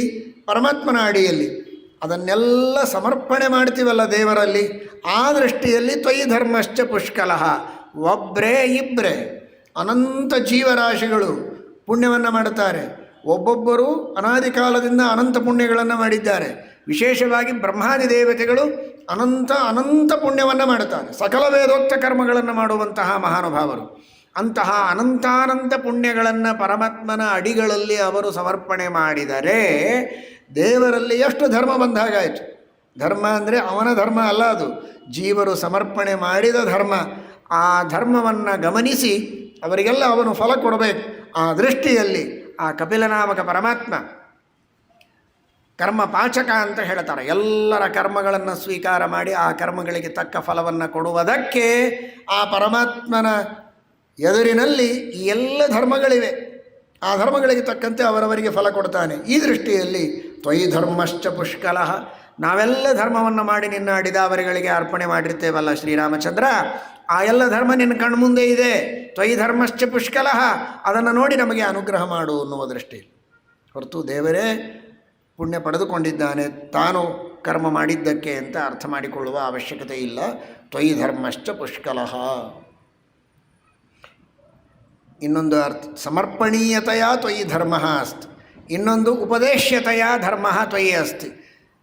ಅನಂತ ವೇದಗಳ ಮೂಲಕ, ಮಹಾಭಾರತಾದಿಗಳ ಮೂಲಕ ಅಪರಂಪಾರ ಧರ್ಮಗಳನ್ನು ಜಗತ್ತಿಗೆ ಉಪದೇಶ ಮಾಡಿದಂಥವನು ನೀನು. ಹೀಗಾಗಿ ಉಪದೇಶ ಮಾಡುವುದಕ್ಕೆ ನಿನ್ನ ಹತ್ರ ಧರ್ಮ ಎಷ್ಟಿದೆ ಅಂದರೆ ಇದ್ದದ್ದೆಲ್ಲ ನಿನ್ನ ಹತ್ರನೇ ಇದೆ. ವೇದ ಪ್ರಣಿಹಿತೋ ಧರ್ಮ. ಆ ವೇದಗಳ ಮೂಲಕ ಉಪದೇಶ ಮಾಡುವುದಕ್ಕೆ ತ್ವಯಿ ಧರ್ಮಶ್ಚ ಪುಷ್ಕಲಃ, ಅಪಾರವಾದ ಧರ್ಮರಾಶಿ ಇದೆ. ಎಷ್ಟು ಧರ್ಮಗಳನ್ನು ದೇವರು ಉಪದೇಶ ಮಾಡಿದ್ದಾನೆ. ಮತ್ತೆ ಮತ್ತೆ ನಾವು ಇದನ್ನು ಹೇಳ್ತೇವೆ. ಆದರೆ ತ್ವಯಿ ಧರ್ಮಶ್ಚ ಪುಷ್ಕಲಃ, ದೇವರ ಸ್ಮರಣೆ ಮಾಡಿದರೆ ಮಹಾಪುಣ್ಯ ಅಂತಿದೆಯಲ್ವಾ? ದೇವರ ಸ್ಮರಣೆಯನ್ನು ಮಾಡೋಣ. ಎಷ್ಟು ಧರ್ಮವನ್ನು ದೇವರು ಉಪದೇಶ ಮಾಡಿದ್ದಾನೆ ಅಂತ. ನಮ್ಮ ದೇವರು, ನಮ್ಮ ಸನಾತನ ಧರ್ಮದಲ್ಲಿ, ವೈದಿಕ ಧರ್ಮದಲ್ಲಿ ದೇವರು ಉಪದೇಶ ಮಾಡಿದಷ್ಟು ಧರ್ಮಗಳನ್ನು ಪ್ರಪಂಚದೊಳಗೆ ಯಾವ ಧರ್ಮಗಳಲ್ಲಿಯೂ ನಾವು ಕಾಣುವುದಕ್ಕೆ ಸಾಧ್ಯ ಇಲ್ಲ. ಅಷ್ಟು ಧರ್ಮಗಳ ಉಪದೇಶವನ್ನು ವೇದಗಳಲ್ಲಿ, ಮಹಾಭಾರತಾದಿಗಳಲ್ಲಿ ಮಾಡಿದ್ದನ್ನು ನಾವು ಕೇಳುತ್ತೇವೆ. ನಮ್ಮಂತಹ ಭಾಗ್ಯವಂತರೇ ಪ್ರಪಂಚದೊಳಗಿಲ್ಲ. ತ್ವಯಿ ಧರ್ಮಶ್ಚ ಪುಷ್ಕಲಃ, ಇಂಥ ಧರ್ಮಗಳನ್ನು ಉಪದೇಶ ಮಾಡಿದವನು ನೀನು ಅಂತ. ಅಥವಾ ಧರ್ಮ ಅಂದರೆ ಪುಣ್ಯ ಅಂತ ಮಾತ್ರ ಯಾಕೆ ಅರ್ಥ ಇಟ್ಟುಕೊಂಡಿದ್ದೀರಿ? ಧರ್ಮ ಅಂದರೆ ಧರ್ಮ. ಪರಮಾತ್ಮನಲ್ಲಿ ಜ್ಞಾನ ಅನ್ನುವ ಒಂದು ಧರ್ಮ ಇದೆ, ಆನಂದ ಅನ್ನುವ ಒಂದು ಧರ್ಮ ಇದೆ. ಹೀಗೆ ಪರಮಾತ್ಮನಲ್ಲಿ ಧರ್ಮಗಳು, ಗುಣಗಳು ಎಷ್ಟಿವೆ? ಅನಂತ ಇವೆ. ತ್ವಯಿ ಧರ್ಮಶ್ಚ ಪುಷ್ಕಲಃ, ಅನಂತ ಗುಣಪೂರ್ಣನಾದವನು ನೀನು. ಆದ್ದರಿಂದ ನಮ್ಮನ್ನು ಉದ್ಧಾರ ಮಾಡು. ನಿನಗೇನು ಶಕ್ತಿ ಕಡಿಮೆ ಇದೆ ಎನ್ನುವ ದೃಷ್ಟಿಯಲ್ಲಿ ಮಹರ್ಷಿಗಳು ತ್ವಯಿ ಧರ್ಮಶ್ಚ ಪುಷ್ಕಲಃ ಎಂಬುದಾಗಿ ತಿಳಿಸಿಕೊಟ್ಟಿದ್ದಾರೆ. ಇನ್ನೊಂದು, ದೇವರು ಹೀಗೆ ಅನ್ಬೋದು, ನನ್ನನ್ನು ರಕ್ಷಣೆ ಮಾಡಿ ಮಾಡಿ ಅಂತ ನೀವೆಲ್ಲ ಅಂತೀರಲ್ಲ, ನೀವೇನಾದರೂ ಸಾಧನೆ ಮಾಡಿದ್ದೀರಾ? ನಮಗೆ ಕೇಳ್ತೀಯಲ್ಲ ಸ್ವಾಮಿ, ನಿನಗೆಲ್ಲ ಗೊತ್ತು, ನಾವೇನು ಮಾಡಿದ್ದೀವಿ ಅನ್ನೋದು ನಿನಗೆ ಗೊತ್ತು. ಕಾರಣ ನೀನೇ ಒಳಗೆ ನಿಂತು ಮಾಡಿಸಿದ್ದು. ನಮ್ಮ ಕರ್ಮವು ನಿನ್ನ ಅಧೀನ, ಕರ್ಮಕ್ಕೆ ಸಾಧನ ಉಪಾಯಗಳು ನಿನ್ನ ಅಧೀನ, ಅದರ ಫಲವೂ ನಿನ್ನ ಅಧೀನ. ಇದನ್ನು ತಿಳಿಸುವುದಕ್ಕೆ ಅಮೃತ ಮಥನ ಇದ್ದದ್ದು. ದೇವರೇ ಅಮೃತ ಮಥನವನ್ನು ಮಾಡಿದ್ದು. ದೇವತೆಗಳ ಮುಂದೆ ನಿಂತು ಆ ಪರ್ವತ ಮೇಲೆ ಹಾರಬಾರದು ಅಂತ ಮೇಲೆ ಹಿಡಿದದ್ದು ದೇವರೇ, ಮುಳುಗಬಾರದು ಅಂತ ಕೂರ್ಮನಾಗಿ ಕೆಳಗೆ ನಿಂತದ್ದು ದೇವರೇ, ಅಮೃತ ತಂದು ಕೊಟ್ಟದ್ದು ಧನ್ವಂತರಿಯೇ, ಉಣಿಸಿದ್ದು ಮೋಹಿನಿಯಾಗಿ ದೇವರೇ. ಹೀಗಾಗಿ ಕರ್ಮ ಮಾಡಿಸುವವನೂ ನೀನು, ಫಲ ಉಣಿಸುವವನೂ ನೀನು, ಎಲ್ಲವೂ ನೀನೇ. ಆ ದೃಷ್ಟಿಯಲ್ಲಿಯೂ ತ್ವಯಿ ಧರ್ಮ ತ್ವಯಿ ಪುಷ್ಕಲಃ ಅಂತ. ಧರ್ಮವೂ ನಿನ್ನ ಅಧೀನ. ಧರ್ಮ ಅಂದರೆ ಪುಣ್ಯ. ಕರ್ಮಗಳ ಫಲವಾಗಿ ನಮಗೆ ಪುಣ್ಯ ಬರುತ್ತಲ್ಲ, ಅದು ನಿನ್ನ ಅಧೀನ. ಕರ್ಮ ನಾವು ಮಾಡ್ತೇವಲ್ಲ, ಅದು ನಿನ್ನ ಅಧೀನ. ತ್ವಯಿ ಪುಷ್ಕಲಃ. ಪುಷ್ಕಲ ಅಂದರೆ ಲ ಮತ್ತು ರಗಳಿಗೆ ಸಂಸ್ಕೃತದಲ್ಲಿ ಸಾಮ್ಯ ಇದೆ. ಪುಷ್ಕಲ ಅಂದರೆ ಪುಷ್ಕರ. ಪುಷ್ಕರ ಅಂದರೆ ಅವನು ಕರ್ಮಾಭಿಮಾನಿ ದೇವತೆ. ಪುಷ್ಕರ ಕರ್ಮಚೋಚ್ಯತೆ, ಪುಷ್ಕರಂ ಕರ್ಮಚೋಚ್ಯತೆ, ಎರಡೂ ಪಾಠ ಇದೆ. ಪುಷ್ಕರ ಅಂದರೆ ಕರ್ಮಾಭಿಮಾನಿ ದೇವತೆ. ಹಾಗಾದರೆ ತ್ವಯಿ ಪುಷ್ಕರ, ಕರ್ಮ ಎಲ್ಲವೂ ನಿನ್ನ ಅಧೀನ. ಕರ್ಮಕ್ಕೆ ಬೇಕಾದ ಸಾಧನೆಗಳು, ನೀರು ಮೊದಲಾದವುಗಳು. ಪುಷ್ಕರ ಅಂದರೆ ನೀರು ಅಂತ ಅರ್ಥ ಇದೆ, ಅದಕ್ಕೆ ಪುಷ್ಕರಿಣಿ ಅಂತಾರೆ, ನೀರಿರುವ ಸರೋವರಕ್ಕೆ. ಪುಷ್ಕರ ಅಂದರೆ ನೀರು ಮೊದಲಾದ ಕರ್ಮ ಸಾಧನೆಗಳು. ತ್ವಯಿ ಪುಷ್ಕರ, ನೀರು ಮೊದಲಾದ ಸಾಧನೆಗಳೂ ನಿನ್ನ ಅಧೀನ. ತ್ವಯಿ ಪುಷ್ಕರ, ಕರ್ಮವೂ ನಿನ್ನ ಅಧೀನ, ಪುಲ್ಲಿಂಗ ಅರ್ಷ. ತ್ವಯಿ ಧರ್ಮ, ಕರ್ಮದಿಂದ ಏನು ಪುಣ್ಯ ಬರುತ್ತೆ ಅದು ನಿನ್ನ ಅಧೀನ.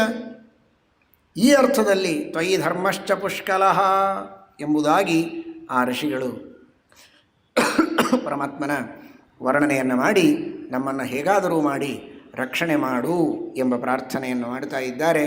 ಅವರೇನು ಪ್ರಾರ್ಥನೆ ಮಾಡಿದರು ಅಂತ ಮತ್ತೆ ತಿಳಿಯೋಣ. ಈ ಎಲ್ಲ ಋಷಿಗಳ ಪರಮಾನುಗ್ರಹ, ಅವರೆಲ್ಲರ ಹೆಸರು ನಮಗೆ ಗೊತ್ತಿಲ್ಲ. ಇಂತಹ ಮುನಿ ಸಂಘದ ಸಕಲ ಮುನಿಗಳ ಪಾದಾರವಿಂದಗಳಲ್ಲಿ ಅನಂತ ನಮನಗಳನ್ನು ಸಲ್ಲಿಸಿ, ಅವರ ಅಂತರ್ಯಾಮಿಯಾದ ಭಾರತೀಯ ರಮಣ ಮುಖ್ಯಪ್ರಾಣ ಅಂತರ್ಗತ ಮುನೀನಾಮಪ್ಯಹಂ ವ್ಯಾಸಃ, ಸಕಲ ಮುನಿಗಳಿಗೂ ನಿಯಾಮಕನಾದಂತಹ ವೇದವ್ಯಾಸರೂಪಿಯಾದ ಪರಮಾತ್ಮನಿಗೂ ನಮನಗಳನ್ನು ಸಲ್ಲಿಸಿ, ಆ ಎಲ್ಲ ಮುನಿಗಳೊಳಗಿನ ಒಂದು ಗುಣಗಳ ಪರಮಾಣುವಿನಷ್ಟಾದರೂ ನಮ್ಮ ಜೀವನದಲ್ಲಿ ಬಂದರೆ ನಾವು ಧನ್ಯರಾಗ್ತೇವೆ, ನಮ್ಮ ಜನ್ಮ ಸಾರ್ಥಕವಾಗುತ್ತೆ. ಹಾಗೆ ದೇವರು ಅನುಗ್ರಹ ಮಾಡಲಿ ಅಂತ ಪ್ರಾರ್ಥನೆ ಮಾಡೋಣ. ಹರೇ ನಮಃ. ಶ್ರೀಕೃಷ್ಣಾರ್ಪಣಮಸ್ತು.